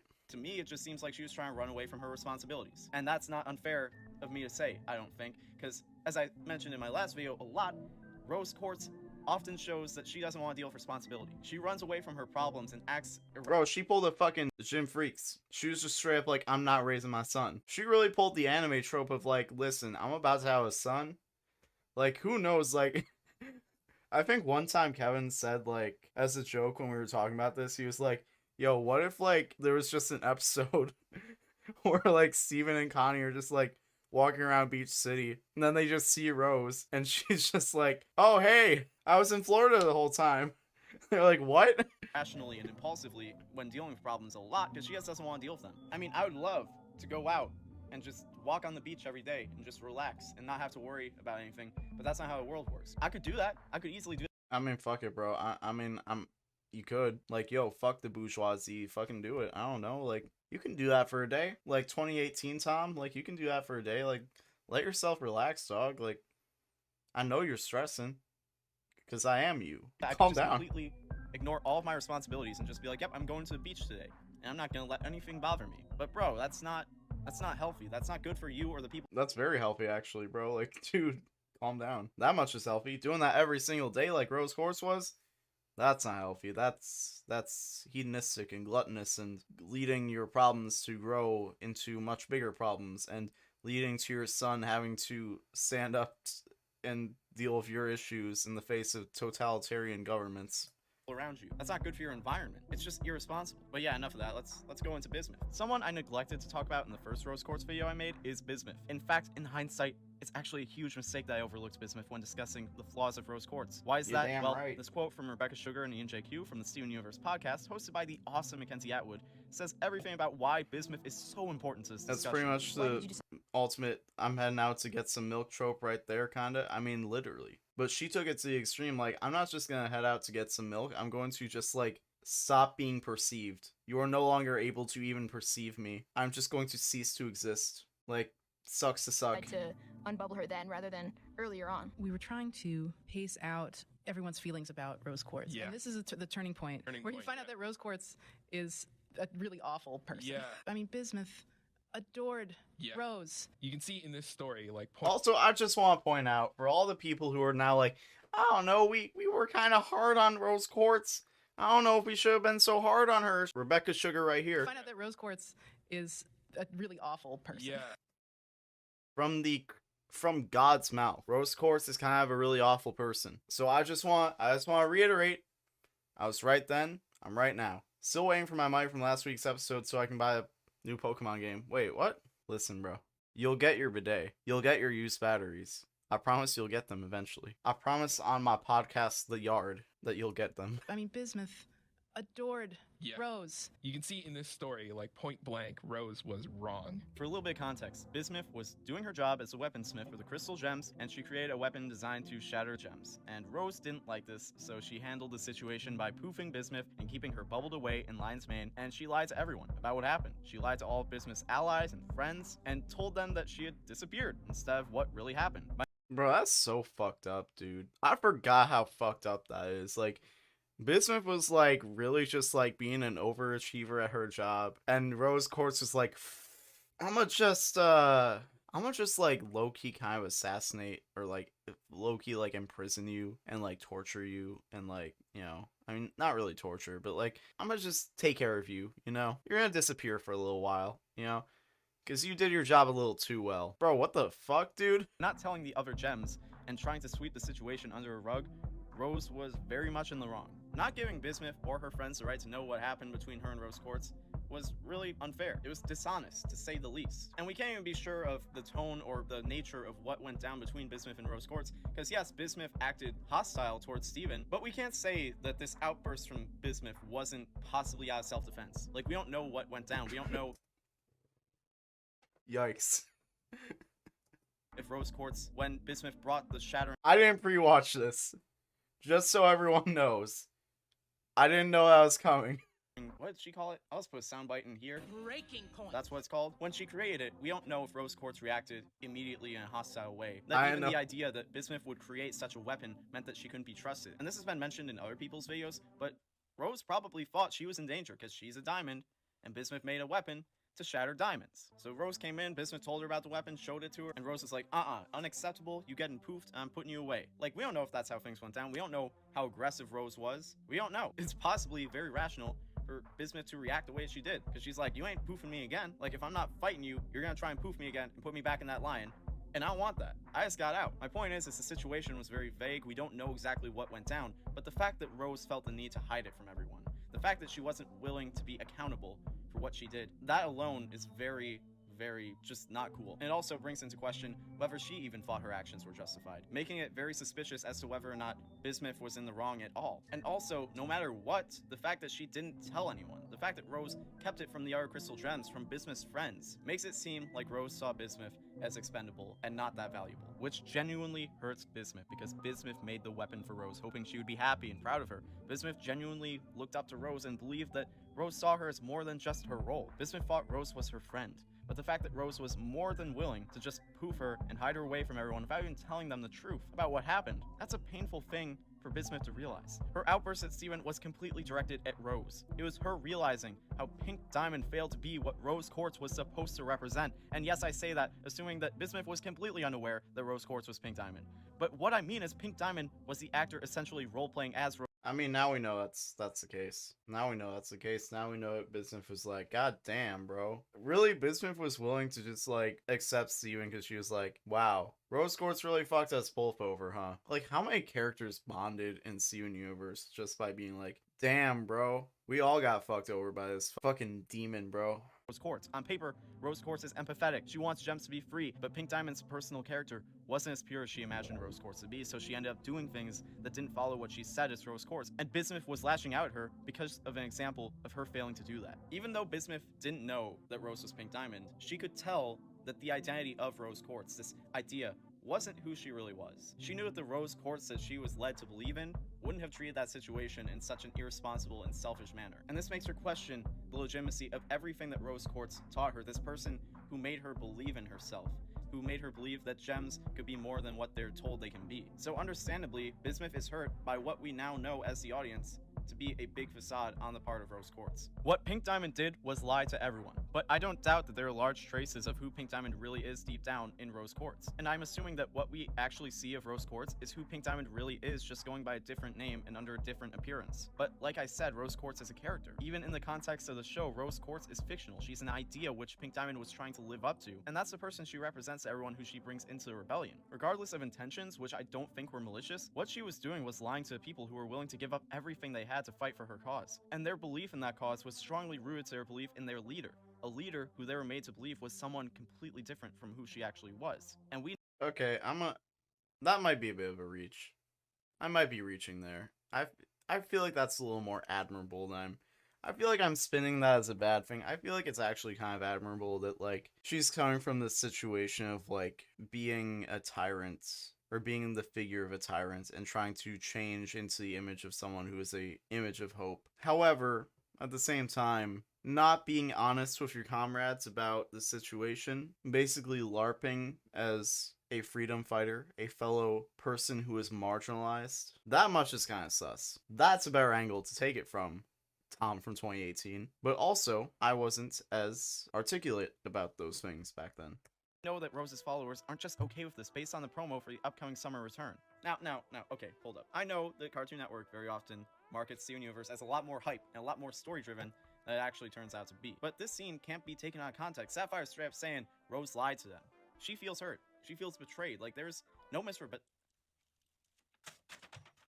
Again, another quick thanks to today's sponsor, No free clout. You ain't sponsoring us right now, so I don't give a fuck. Come back and sponsor us again. Oh damn, that's from a long ass time ago.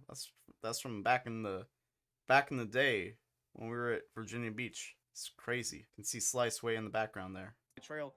There's no misrepresenting that. Moving forward, the That facade was that loud was as Rose fuck. Quartz will foster a sense of betrayal I in a lot of her apologize. followers. When you make such a huge life decision and put your life in danger, and it labels you as a war criminal for the rest of your life, and you make that decision for the sake of a person who turns out to be someone else entirely, there's going to be a sense of violation. You feel like you were taken advantage of, and convinced by the idea of a person to find out your judgment was swayed. Pink Diamond's decision to be Rose Quartz directly affected everyone who fought for her, because from how it comes across, she didn't want to be accountable for her own rebellion. Pink Diamond found it easier to act as someone else, to stay anonymous instead of taking a stand as Pink Diamond.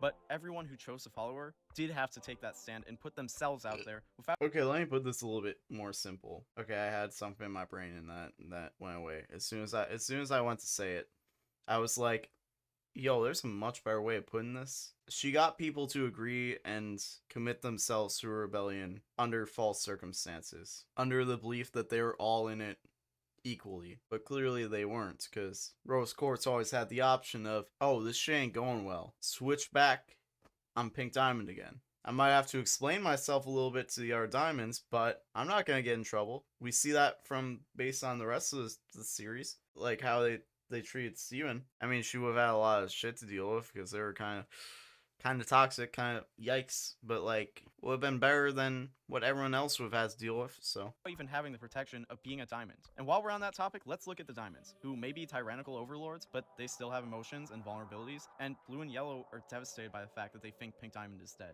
They loved her. They may have disagreed with her and been strict with her, but they're coded as parental figures to Pink Diamond. And unfortunately, parents are like that sometimes, and it sucks to feel like your parents are limiting you, but that doesn't mean that they don't love you and wouldn't be devastated if something happened to you. So I mean, they're also like high-key kind of abusive. Like we know that now. We know that now. I now have that information now that we've seen the rest of the series. And I'm not even gonna look at the comments because I'm sure someone probably points stuff like that out, you know, being like, well, actually, we know based on later in the series or whatever, if people came back to watch this video, we know based on later in the series that, like, you know, why did you not look into the future to know that, like, you know, they were abusive towards her, and that's like a whole other factor in this. Like, I mean, now I know.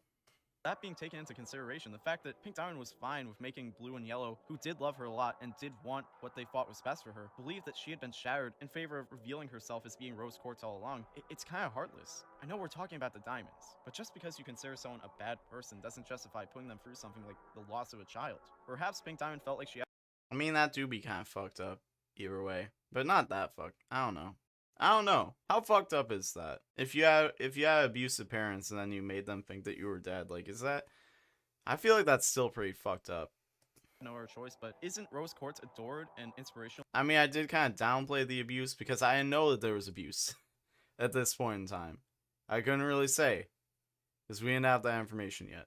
To the Crystal Gems for a fact that she was brave enough to stand against Homeworld. That bravery feels a bit watered down when you realize those actions were done behind the safety of an alias. It would have been brave if Pink Diamond stood up to the other diamonds herself. Maybe it would have even avoided a war if she gave the ultimatum that she would go to war with them if they wouldn't leave Earth alone. Because I have a feeling the diamonds wouldn't want to go to war with someone who is essentially their baby. And even if they did go ahead and go to war with her, would that have been any worse than what ended up happening? What was there to lose in this situation? Maybe we'll find out that the diamonds had a button to kill Pink Diamond if she rebelled or something, or some sort of information that I don't know. For what I have, I've seen no good reason besides her own fear and her own insecurities for Pink Diamond to need to be Rose Quartz.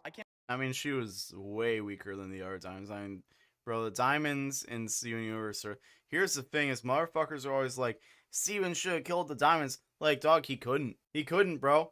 Like, Krillin should have killed Frieza. Like, what the fuck was Steven gonna do? He couldn't kill the diamonds, bro. That's the whole point of Steven Universe. There's so many stories that are, like, action-based, and it's like, the person who can win in a fight is the person who is, like, morally correct, or like being morally correct means that you can, like, you know, just fucking like kill your opposition or some shit. And that's not how it fucking works, dude. Like, are you kidding me, bro? Are you telling me that a weak person physically who is morally correct going up against someone who is much stronger, who is a fucking awful person, that because the smaller, weaker person is a better person morally, they're gonna win? What kind of a lesson is that? The motherfuckers was probably plant busters. I mean, they were fucking up plants in a way, systemically, or not even systemically, like through military power. Like they had power, maybe not directly from them, as an extension of them through their like influence, not like physical power necessarily, but definitely, maybe not physical power, but definitely through like influence.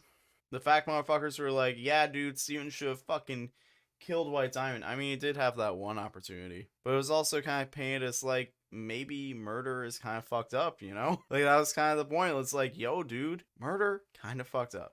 Maybe you shouldn't do that, even if the person you're murdering is kind of also fucked up. Especially when the person you're murdering is being rehabilitated. Like, motherfuckers expect, like, I don't know what motherfuckers expect with the fucking diamonds, dude. They're like, yo, dude, the fact that they weren't fucking slaughtered, the fact they didn't pull out a giant guillotine in the show and behead them means that Rebecca Sugar is a fucking Nazi sympathizer. And it's like, y'all need to go outside and touch some grass, eat some grass, have some grass for breakfast, for lunch and dinner, and feel the sun on your skin, and like touch a tree, pet a dog, and do something other than go on Twitter and complain about Steven Universe. Think of a single reason that isn't selfish on her part. And again, this is not directed at the people who write the show. I'm sure Rebecca Sugar wanted this. I'm sure she wanted to portray the character in this way. Back to the narrative though, I understand the reasoning behind Pink Diamond wanting to shatter herself, but I don't agree with that reasoning, especially with how it affected Pearl. Now this scene is open to interpretation, but to me and a lot of people I've talked to, the interaction between Pink Diamond and Pearl right before the stage shattering feels very uncomfortable and one-sided. It seems like something that Pearl didn't really want to do, and I'd even go as far as to say Pink coerced her into doing it. And with the weight of what was happening, of what she was being asked to do, with the trauma that Pearl carries with her because of these events, are probably why she's so obsessed with Rose. Why she was so hurt by Rose's relationship with Greg, hurt by the idea of seeing Pink with anyone but her after being asked so much of. Her willingness to sacrifice everything for Pink just for her to keep secrets from her. I'm the only other crystal gem who's ever witnessed the armory's magnificence before now. Lion showed me. The lion? This is what has made it so hard for Pearl to let go. Now, I'm not saying that Pearl felt entitled to Pink Diamond's love, and she definitely wasn't. Rather, I'm saying that Pearl justified the emotional weight of doing something for Pink Diamond that she didn't want to do with the genuine belief. Bro, this shit hits different now that I have, like, more life experience. Like, motherfuckers really be doing that shit. Motherfuckers really be, like, trying to get you to do shit and, like, using your relationship to them as like a way to like justify it and be like, come on, you know, when in reality, like, they would never do the same shit for you. Like, they're like, I don't know, like, I motherfuckers hate on Pearl, especially they definitely hated on Pearl early on. Pearl's one of the most sympathetic characters in the show, and she's one of the best written characters in the show. Honestly, that's a video I could still do, just like a character analysis on Pearl. Because I legitimately, since like the very beginning, maybe not the very beginning, but since early on, have always said Pearl is one of the best characters in the show. Like, just objectively, not even like in my opinion, objectively, she is like the best written character.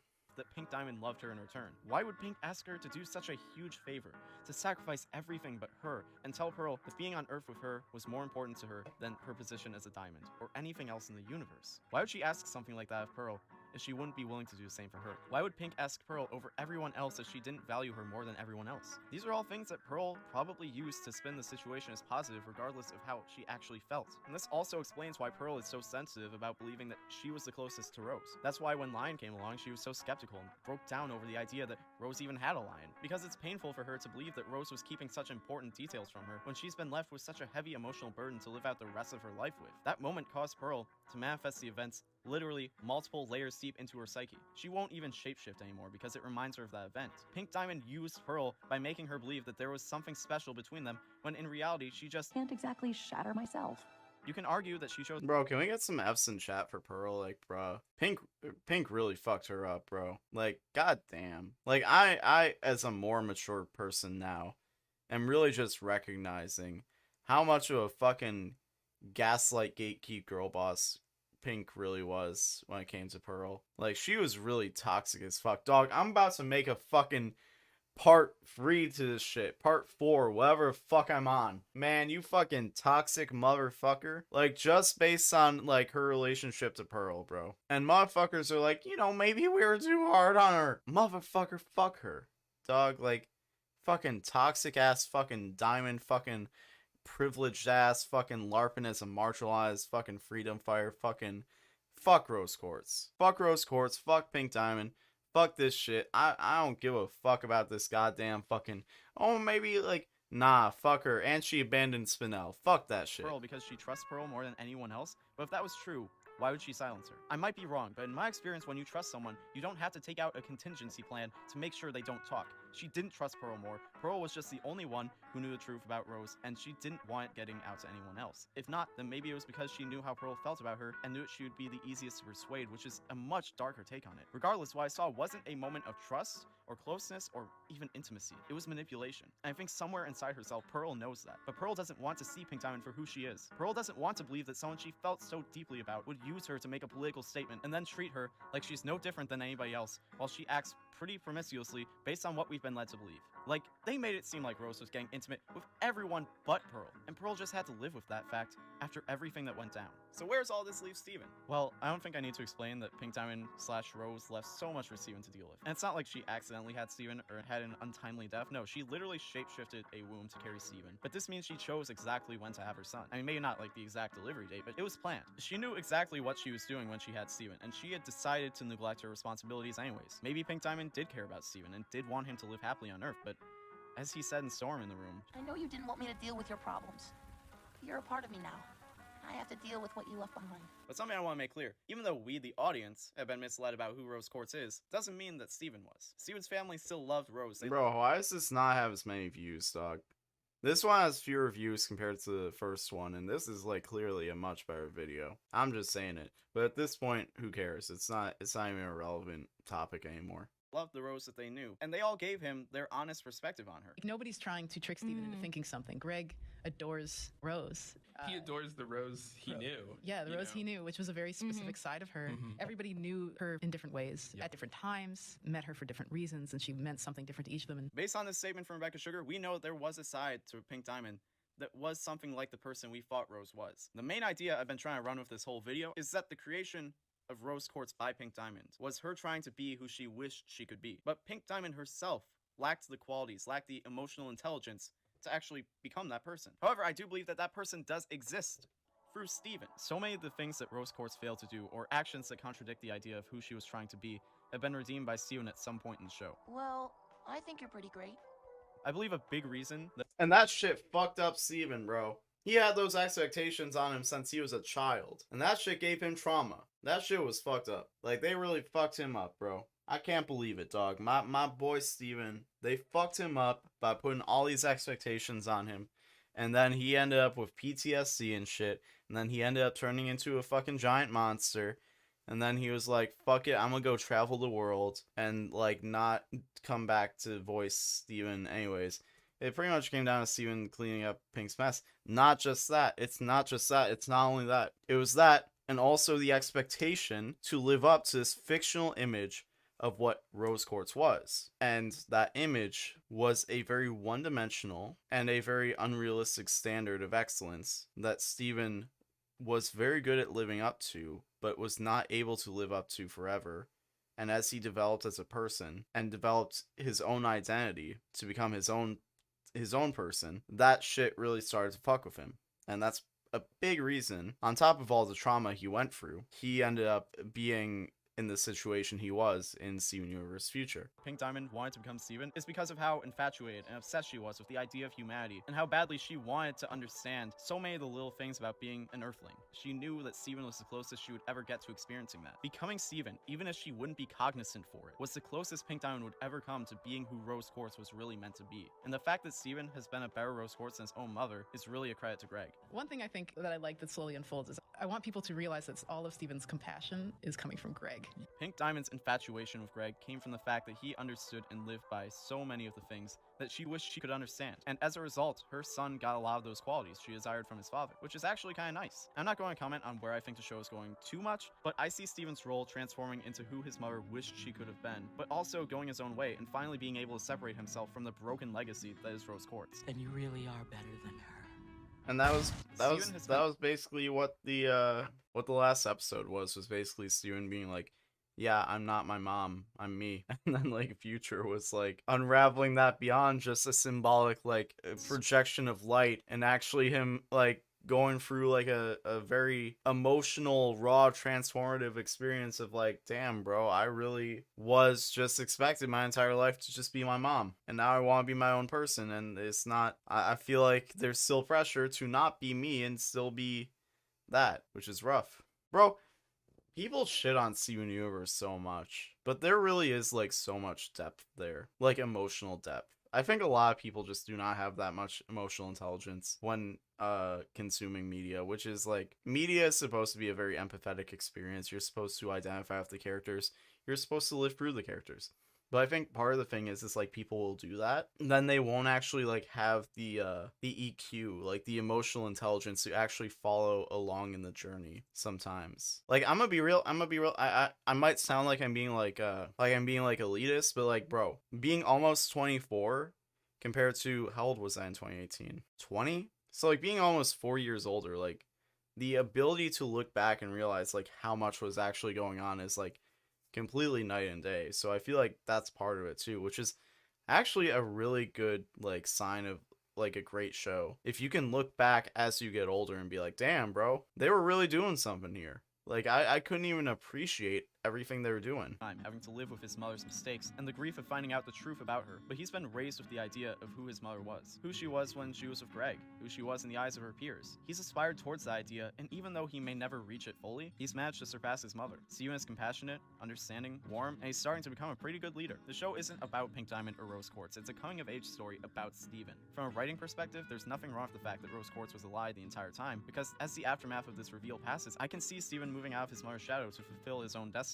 I honestly wasn't a fan of how they went with the whole Rose actually being Pink Diamond thing, because it was a little bit obvious, but I'm optimistic for where the story goes, because I can see some really interesting possibilities. Now, whether or not they'll actually go with those possibilities is a different story, but will they go with those possibilities, huh? Oh, will they go with those possibilities? You don't even know, bro. You don't even know what they're gonna do, bro. You don't even know 2018, Tom. You don't even know. The fucking last episode is gonna make you cry like a bitch. I hope you're ready for that. It's gonna make you cry like a bitch. You're gonna fucking identify with it a little too much at the point in time you're going to be in your life, which is gonna suck. Hope you're ready for that too.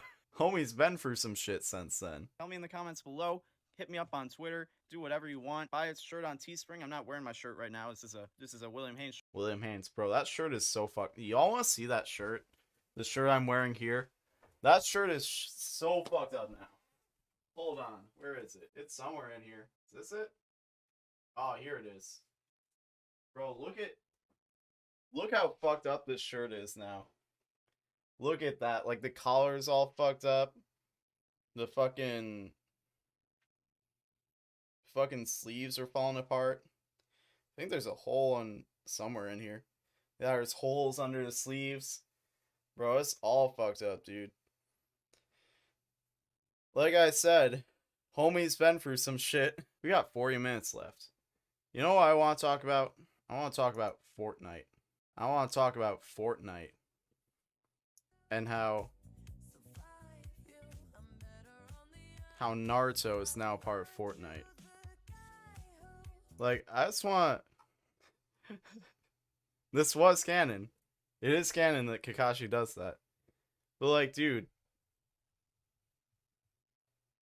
some of the memes and the goofiness of having Naruto in Fortnite has just been great. This one is my favorite one.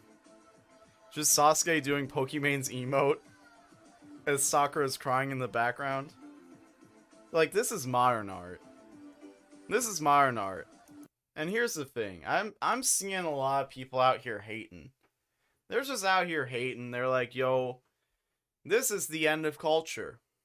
This is how it all ends. We see Naruto, the story of a ninja, of a boy becoming a man, taking responsibility, going from being a dumb kid to being a leader of an entire community of people. And we're just giving him a gun to go shoot.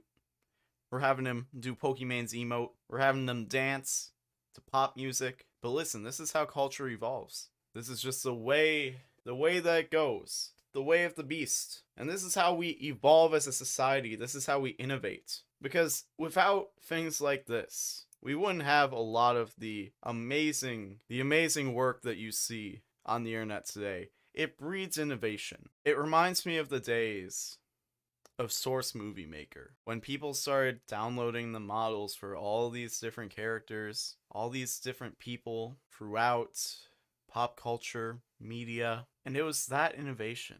It was that platform that allowed for one of the greatest pieces of art of all time. I, of course, am speaking about Shrek is Love, Shrek is Life. I was only 9 years old. And we're gonna watch it right now. Shrek so much, I had all the merchandise and movies. I pray to Shrek every night before bed, thanking him for the life I've been given. Shrek is love, I say. Shrek is life. My dad hears me and calls me a Censoring out the slurs. Jealous of my devotion for Shrek. I called him a cunt. We're watching it. He slaps me and sends me to go to sleep. We're watching it all on stream. Now, and my face hurts. If I get banned, I'm getting banned for a good reason. It's really cold. A warmth is moving towards me. I'm gonna get banned. I feel something touch me. Because I shared the word of the Lord. I'm so happy. Lord Shrek. He whispers in my ear. We're watching this. This is my swamp. He grabs me with his powerful ogre hands. And I walked away for a few minutes to grab a drink to come back to this. I'm ready. You're welcome. I spread my ass cheeks for Shrek. He penetrates my butthole. Listen. It hurts so much. If I get banned, I get banned. I'll go on on LSF. I'll be like, yo, can you believe this shit? I push against his for sharing art. I want to please. Because these small-minded people can't handle true high art like this. Can you believe it? I can believe it. Because of course, it actually takes a very high IQ to understand this. And you know who doesn't have a high IQ? Shrek is life. You know who doesn't have a high IQ? YouTubers from the 2010s. That's right. That's right. I'm going to subject you to this. I'm subjecting all of you to this. I'm subjecting you all to a Fine Brothers React video. I'm going to have to cut this out of the condensed VOD on YouTube because the Fine Brothers are going to clap my ass cheeks if I don't, because they're going to be like, not only are you reacting, you're stealing our content by reacting, but you're also reacting to our content of other YouTubers reacting to content. It's a full circle jerk of me getting fucked. But do I care? Do I care? No, I'm going to do it for the content because here on Twitch, we steal content. That's the name of the game. And that's what I'm going to do right now. Is we're going to steal content from the content goblins themselves, Fine Brothers, who use other YouTubers, use other names to get to 20 million subscribers. So let's go. Let's strap in. No disclaimer is going to save us. It's okay. We're in this together. I'm going to be here the whole time. Actually, I got to go pee. So, you know what? Y'all can just watch this. Y'all can just enjoy the 2010s cringe. Y'all have fun with that. I'm going to be back. I was only 9 years maybe, old. Maybe not. I don't know. I loved Shrek so much. Cat, what are you doing? I had all the merchandise. What is this? Seen it. Pray to Shrek every Fat to night it. before bed, thanking him for the life I've been given. Shrek is This love. is so intense. We have to hold hands. Shrek is life. I love Shrek. My dad hears me and calls me a I knew he was just jealous of my devotion for Shrek. I called him a He slaps me and sends me to go to sleep. I'm crying now, and my face hurts. I feel something touch me. Oh my god, please be Shrek. It is! It's Shrek. It is Shrek! Oh my god, it's Shrek! Holy crap. He whispers in my ear. What is this, a rape scene? He grabs me with his power. Oh, that's a hand on a crotch. And puts me on my hands and knees. No! I spread my ass cheeks for Shrek. He penetrates my butthole. It hurts so much, but I do it for Shrek. What is happening? This is softcore porn. Good lord! I push against his force. Oh my god. To please Shrek. He roars a mighty roar as he fills my butt with his love. He roars a mighty roar as he fills my butt with his love. What is this? My dad walks in. I am his dad. What the Straight in the eye and says, "It's all ogre now." Can we just appreciate for a second that as I do this circle jerk of stealing content, I also managed to steal content from Hassan by walking away and taking a piss while the video plays? Like, I'm on another level right now. This third hour is like raising my power level to a next level. There's levels to this shit for sure. Shrek leaves through my window. Shrek can't fly. Shrek is love. Shrek can fly. Shrek is life. My sweet memories. I am a changed man. Bro, ain't it crazy how Tyler Oakley just like made a career out of being gay? Like, that was just his whole personality. Like, imagine trying to do that today. You're just like, hey guys, my personality is I'm gay. And then everyone's like, you think you're special? Bro, we're all gay. Which is funny because most of the YouTubers in this video are now out of the closet. Or not most, but like a good handful of them. I love the internet. I gotta show this to my friends. I have a really dark sense of humor, so I love all this shit. I have a dark sense of... Bro, my favorite thing about this is literally like, I was a young man at the time that Shrek is Love, Shrek is Life was like a meme. And like, I didn't even know what it was. I just heard it. I just heard people saying that. And then I was like, oh yes, that's funny. Shrek is Love, Shrek is Life. I like that. That's a good meme. And then I found out what it was, and I was like, yeah, that makes sense. That makes perfect sense. That's what it is. You know what I mean? Like, I wasn't like freaking out like them. I was just like, yeah, that adds up. It seems to be the logical conclusion here on the internet. Where do you guys find these videos? That was the best video I've ever reacted to in my entire life. On YouTubers React, nothing will compare. Okay, as much shit as I can talk about the Fine Brothers, like, I'll admit there was a point in time where like I first came across them like on my own. Like, it wasn't just like a friend being like, yo, look at this video, YouTubers are reacting, elders react. Like, I think they had like a big market on Facebook too, because like shit would just come up like, kids are reacting to Gangnam Style or whoever was popular back then. Kids react to Justin Bieber. Man, 2014 was a different time. But like, I remember when I first like actually started like decided to like watch them on my own, like watch these videos just like in my free time. I ended up like staying up till like 4 a.m. one night. Yo, dude, I gotta see these YouTubers react to this content. I gotta see it. I gotta see them react. I gotta know what their reactions are. Like, I don't know, maybe it was just because I was just a small-minded young man back then who was very easily amused. I hadn't been brain rotted by the internet enough to where I just like need like 50 different points of stimulation to hold my attention.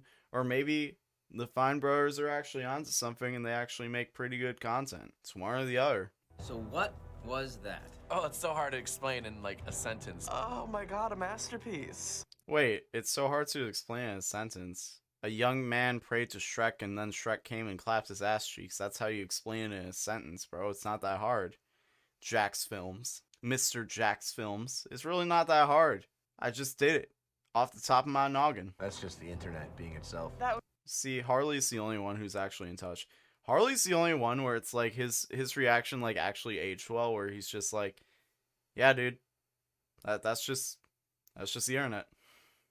It's just what happens. Like, so many of these YouTubers, I think this is kind of like why Twitch became so popular and why people kind of have like this weird like anti-YouTube stance, like anti-YouTuber. Like, bro, people on Twitch even, like, bro, people on Twitch are like, yo, dude, YouTubers, they're all making fucking millions of dollars, bro. Like, they make millions of dollars a month. I'm like, I wish. This is surely news to me. Like, I would love to see those millions of dollars. They're like, yeah, dude, YouTubers, they just upload. They just make a video a month, and then they upload it, and then they make like $1 million. And it's like, you know, they just make one video and it's like, then they do another one the next month, and then they make another $1 million, and it's crazy, dude. YouTubers just make crazy money, dude. Like, it's not like streaming, dude. Like, I mean, I make a couple million a year, but like, it's not like YouTube, dude. Like, I know a guy who has like fucking 100 subscribers, and like he uploads a video, and then he gets a yacht in return. Like, it's just crazy, dude. Like, but like, this is kind of like, I think this is the point in time where that's perception kind of came to be, because part of it is the fact that like these YouTubers from this era, the MCN was much higher.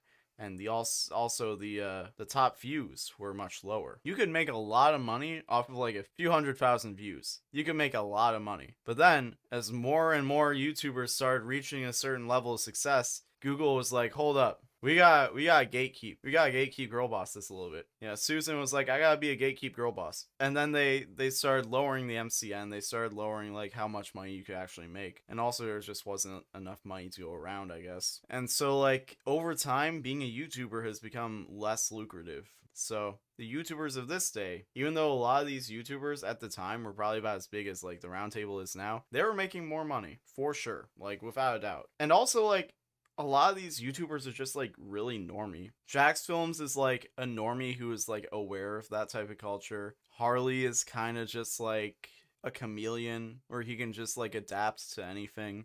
Like he can watch this stuff and be like, yeah, this makes sense, you know? But like a lot of these people are just like super normie. Like, dude, Tyler Oakley is super normie, bro. Tyler Oakley, Joey Graceffa. I don't even know how to pronounce his name, to be honest.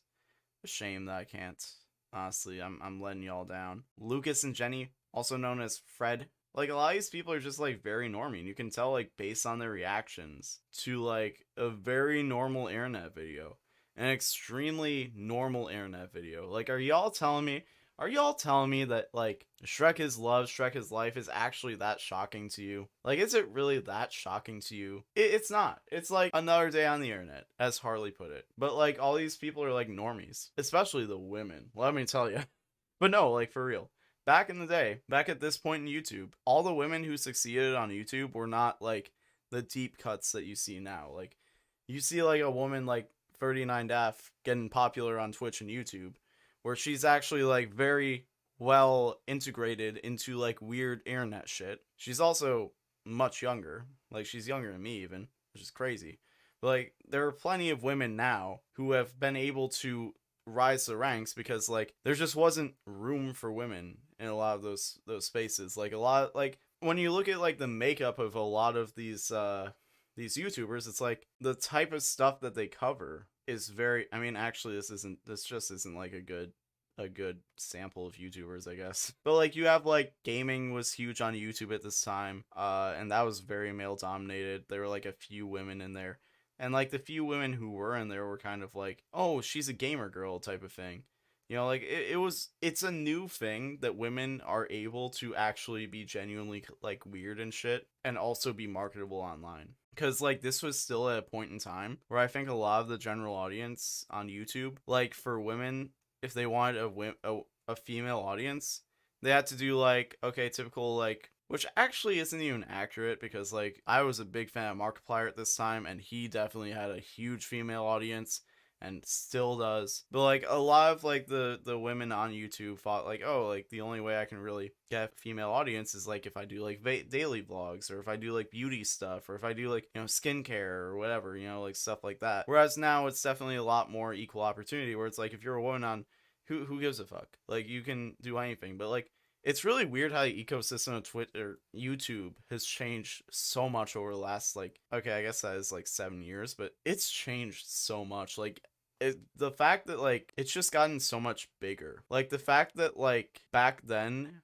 if you had over 1 million subs, you were famous. Everybody knew you. You were like top dog. Now the Roundtable has 1 million subs. We're like B tier. We're like B or C tier. Cause like I've thought about this, and it's like, yo, dude, like the top YouTuber, like there are like huge YouTubers who have like 10 million subs, and it's like, is it really that big of a difference? Like 10 million from like where we're at to 10 million? And I'm like, yeah, it is. That's 10%. It's 10% of where they're at. That's like 10,000 subs compared to 100,000 subs, which is a big jump. You know, or 1,000 compared to 10,000.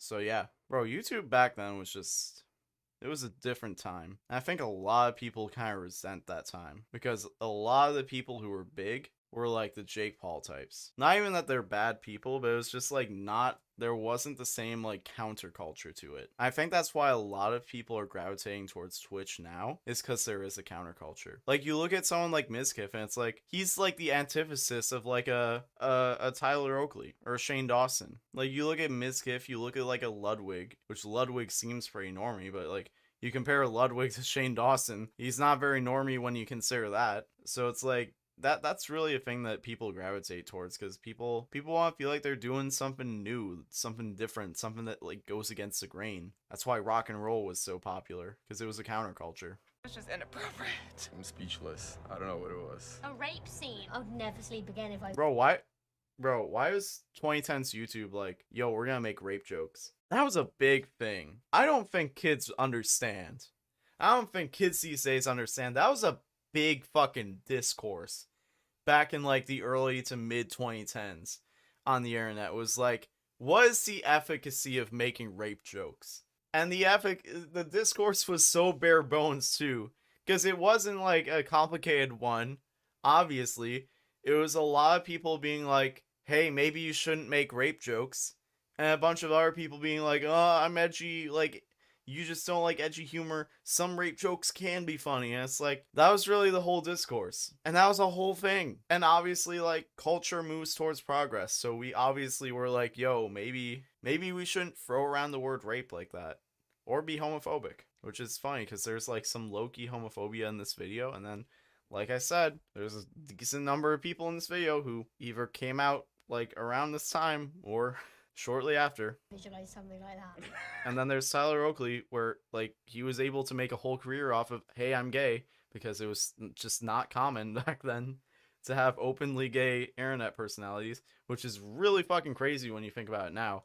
Because holy fucker, there are a lot of gays out here now, which is a good thing. Are you kidding me? I have no idea what that was. I'm still really confused and a little bit in shock. Can you tell us the story of Shrek and the boy? He loves... First of all, you think that Shrek is like his religion. I thought it was going to be like this like comparison to God. There's a Shrek superfan who is condemned by his dad, and then Shrek appears. I can't. Shrek magically appeared in his bedroom like a scary monster and I think raped him. And then Shrek comes in. Bruh, for one, he was clearly consenting. And for two, I can't get over the fact that they're just like, yeah, let's just say that. Also, like the fact that they jumped to that as like low-key kind of like homophobic, bro. Like you think the two men can't consent? Like you think that a man fucking another man in the ass is intrinsically non-consensual? Like, bro, clearly was consensual. Rapes him, but like saves the day. But not rape because he's willing. He has mutual consenting, amazing, passionate love-making sessions with Shrek. Why is Shane Dawson the only based one? What the fuck happened, dude? What the fuck is going on, dude? What the fuck is 2010's YouTube, bro? How is Shane Dawson the only one who's even close to being based? Shane fucking Dawson, bro. Shane fucking Dawson, dude. Shane fucking blackface, I fucked my cat, fucking shilling ass, fucking backstabbing, gaslight, gatekeep, fucking Shane Dawson is the only one who has anything to say that's like actually kind of based, bro. As far as like a man making love to Shrek, are you fucking kidding me, dude? What the fuck is this, bro? This is a fucking mess, dude. This is a fucking mess. It's a fucking mess, bro. I wanted it. He wanted Shrek inside of him, and I don't understand what the hell. The dad gets really upset, and then Shrek flies out the window. I feel like a kid had a wet dream, and we watched it. Maybe he hasn't had many lovers That's in the true. past because he's been saving himself for Shrek, which I think a lot of us have been. That's like rule, what is it, 34? Anything. Okay, now we're getting kind of based. Boozy and the Smosh dude, and then the bowl cut guy, they all kind of followed. They kind of followed the lead to be like, you know what? Actually, it's actually kind of beautiful. It's a beautiful expression of love. I'm tired of pretending it's not. Popular, it gets rule 34. Hits it at some time. Shrek isn't supposed to f boys like that. So this I love that line. He has to be self-aware when he's saying that. He has to be. Also, like, bro, I'm gonna be honest. I don't even know who half these motherfuckers are anymore. Did she do a cooking show or something? I don't even know. I feel like that's what she was known for. Hold on. Let's just do a little investigation real quick. What does she do? Is she even still active? Oh, she made a video for, yeah, she does cooking. I'm amazed I remembered that. That's crazy. This is far and away the most requested thing we've had in quite some time to show. I don't even know. I don't know why I'm laughing. This is so... Bro, this is so weird. Because I forgot how much of a disconnect there was from, like, big YouTubers compared to, like, the rest of, like, the internet. Like, so much of the internet is just like, yeah, dude, fucking make them react to this. Their normie brains will not be able to fucking compute. That's crazy. Also, why is Huey not a VIP? I'm gonna VIP Huey real quick. Horrible. I love your audience. We're on the same page. Why would people want to see people watch this? Because it's so awkward and disturbing. People react in certain ways to it themselves, and they're like, I want to know how, you know, these other people will react to it. Did you see my mouth hanging open and me shrieking? I was like trying to hide behind my hair. I think that's why they want to do a show. People want to see, you know, people who have no idea about the whole Shrek is love thing react to that, and I don't blame them because that would be hilarious. So the title of the story is Shrek is Love, Shrek is Life. And it first appeared It's so weird to see Jack's Films be the guy who, like, has any self-awareness about this stuff, who actually has, like, any understanding of, like, the culture of the internet and, like, all these other people. Like, it really was a lot easier. You did not have to be that savvy towards the internet to actually blow up on YouTube. That's what I'm kind of realizing right now, is, like, you just have to make content and people would just kind of find you. I think also the YouTube algorithm was probably a bit better about it. The YouTube algorithm right now is just like garbage. It's straight up garbage. To put into context how garbage it is, Leah made her dropped a video today, and I saw her posting on social media that she dropped it. I saw her post on Discord about it, and I went to my subscription feed to see if it was there, and it wasn't. And I was dead ass like, bro, am I not subscribed to Leah? And then I went to her channel and it was right there, and I was subscribed to her. That was not a thing back then. The whole like click the bell to make sure, like, it was not a thing. Also now I think most people, back then it was way more normal. It was like using YouTube, it was way more normal to be like, I'm just gonna scroll down my sub feed and that's where I'm gonna find the videos I'm gonna watch today. Now it's like all the recommended. You just open up YouTube, you're like, oh, what's in the recommended? Ignore some of these. What is going on here? Some of this stuff is like, I watched too many Sugma grind set videos on stream, and now I get this stuff. So, but yeah, it's like, oh, Pokimane hugs Sydney in her room. Wow, this is an interesting video. Oh my god, wait, an Office clip? That's crazy. Oh, fucking Critical, I gotta watch that one. Oh, also, oh, Nick broke the rear wing on So Poppin's new Porsche. That seems interesting. I better click that. You don't even go to your sub feed anymore. Like, the way people consume YouTube is completely different. I don't even know if this is interesting. It's interesting to me. Green text stories are weird. Like, there are certain, like, and then spaghetti fell out of my pocket. But it's so much fun to visualize the whole Shrek thing. We have selections from it. Can you recite some of this brilliance? Oh my god, of course. I don't wanna hear that. Let's just skip on past that. Can you think of anything else similar to this that you've seen on the internet? No. I've never seen. How? That's the whole internet. That's the whole internet. How, literally, you know what? You know what is just like this, but even crazier? Cyber 8. Cyber 8. Who here knows who Cyber 8 is? If anyone's actually still alive. I know. Bro, the fact... I'm gonna just say this. I want to appreciate y'all for a second. The fact that we were at almost 2 a.m. and there's still 5 people here is actually very impressive. Like, I want to appreciate y'all for sticking out for this long. Because usually, if I just go at 1 a.m., by the time we're into the second hour, even a little bit, people are just dropping like flies. But y'all are still here. And I appreciate that. I don't know what I'm doing that's so entertaining that y'all are like, you know what? I'm here for it. But I appreciate it very much.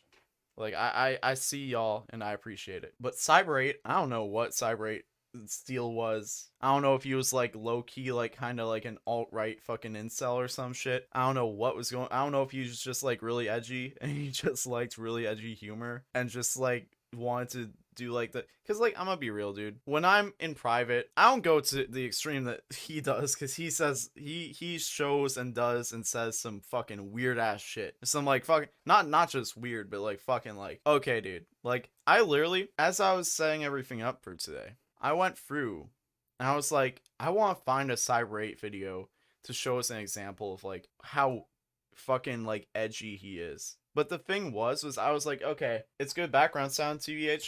That's what Twitch should be for most people sometimes. I don't know. As I was going through, I was like, okay, I don't want anything TOS in the video, so gotta find something that's not TOS. Then I was like, okay, I don't want any hate symbols. Like I can't. I don't want to have like any like hate symbols in this shit. So like that narrowed it down too. And then I was like, I also don't want any slurs. So that narrowed it down even more. So what I found in a brief search, this is the least edgy Cyber 8 video. So let's just consume. Hey, Miss Frizzle, I've heard your husband died just the day before you two were about to marry. Life's a bitch, ain't it, Miss Shipzel? Where are we even going? We need to deliver the liver to Dorothy. She's been drinking too much. Weren't you supposed to make a baby right after marriage? That sucks when your love dies at this moment. Trying to find a new husband at this age will be a pain in the ass. Carlos. Did any of y'all have seen that green lizard? You just stepped on it. Shit, Arnold, you got tissue or something? Not really. I'm gonna girl. Hey, Miss Jizzle, that fat fuck just vomited on the floor. I say we throw that garbage out of the window. After all, it is you who's gonna clean that mess.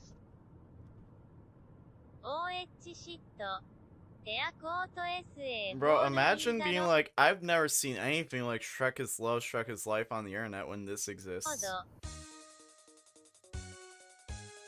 Look at that, Miss Frizz.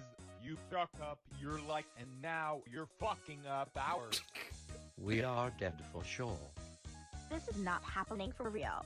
At least this is my last field trip. Not today. Bro, fucking Pog, dude. Fast and Furious, holy shit. This is fucking crazy, dude. Holy shit, dude. Bro, this fucking animation is so high quality, dude. Fucking top tier, bro. Bro, fucking Pog. Yo, I hope they get away.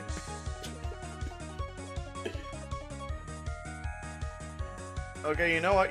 Fuck it, dude. We're at the end of the stream. Let's make this a little more interesting. I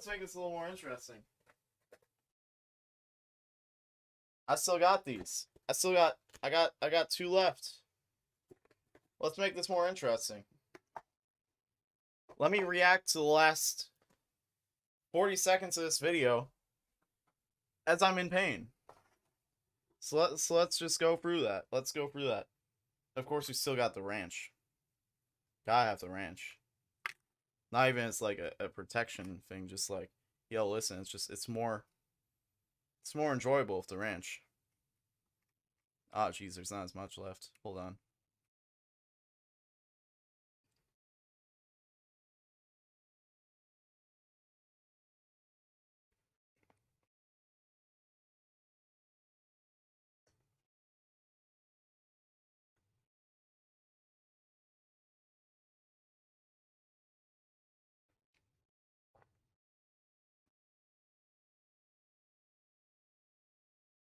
Alright.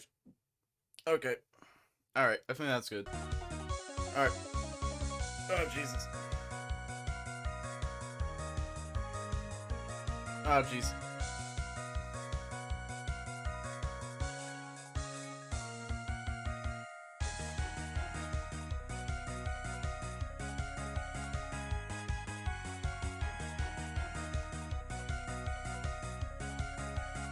Fucking Pog. Holy shit. Luigi, I can't believe it. Not banana peel. Ah, fuck. No. No. I can't believe it. Alright, that's the end of the stream. Alright. Thank you everyone so much for watching. Holy fuck. Okay. Thank you so much for watching. What the hell is this even? This is culture, dude. It's fucking culture, bro. And also literally the least offensive Cyber 8 video I could find. The only one that didn't have like hate symbols and shit. And I was like, okay, that's a little too much. It's a little too much. It's a little too spicy. But you know what else is a little too spicy? Carolina Reaper wings. And that's why I'm gonna eat another one.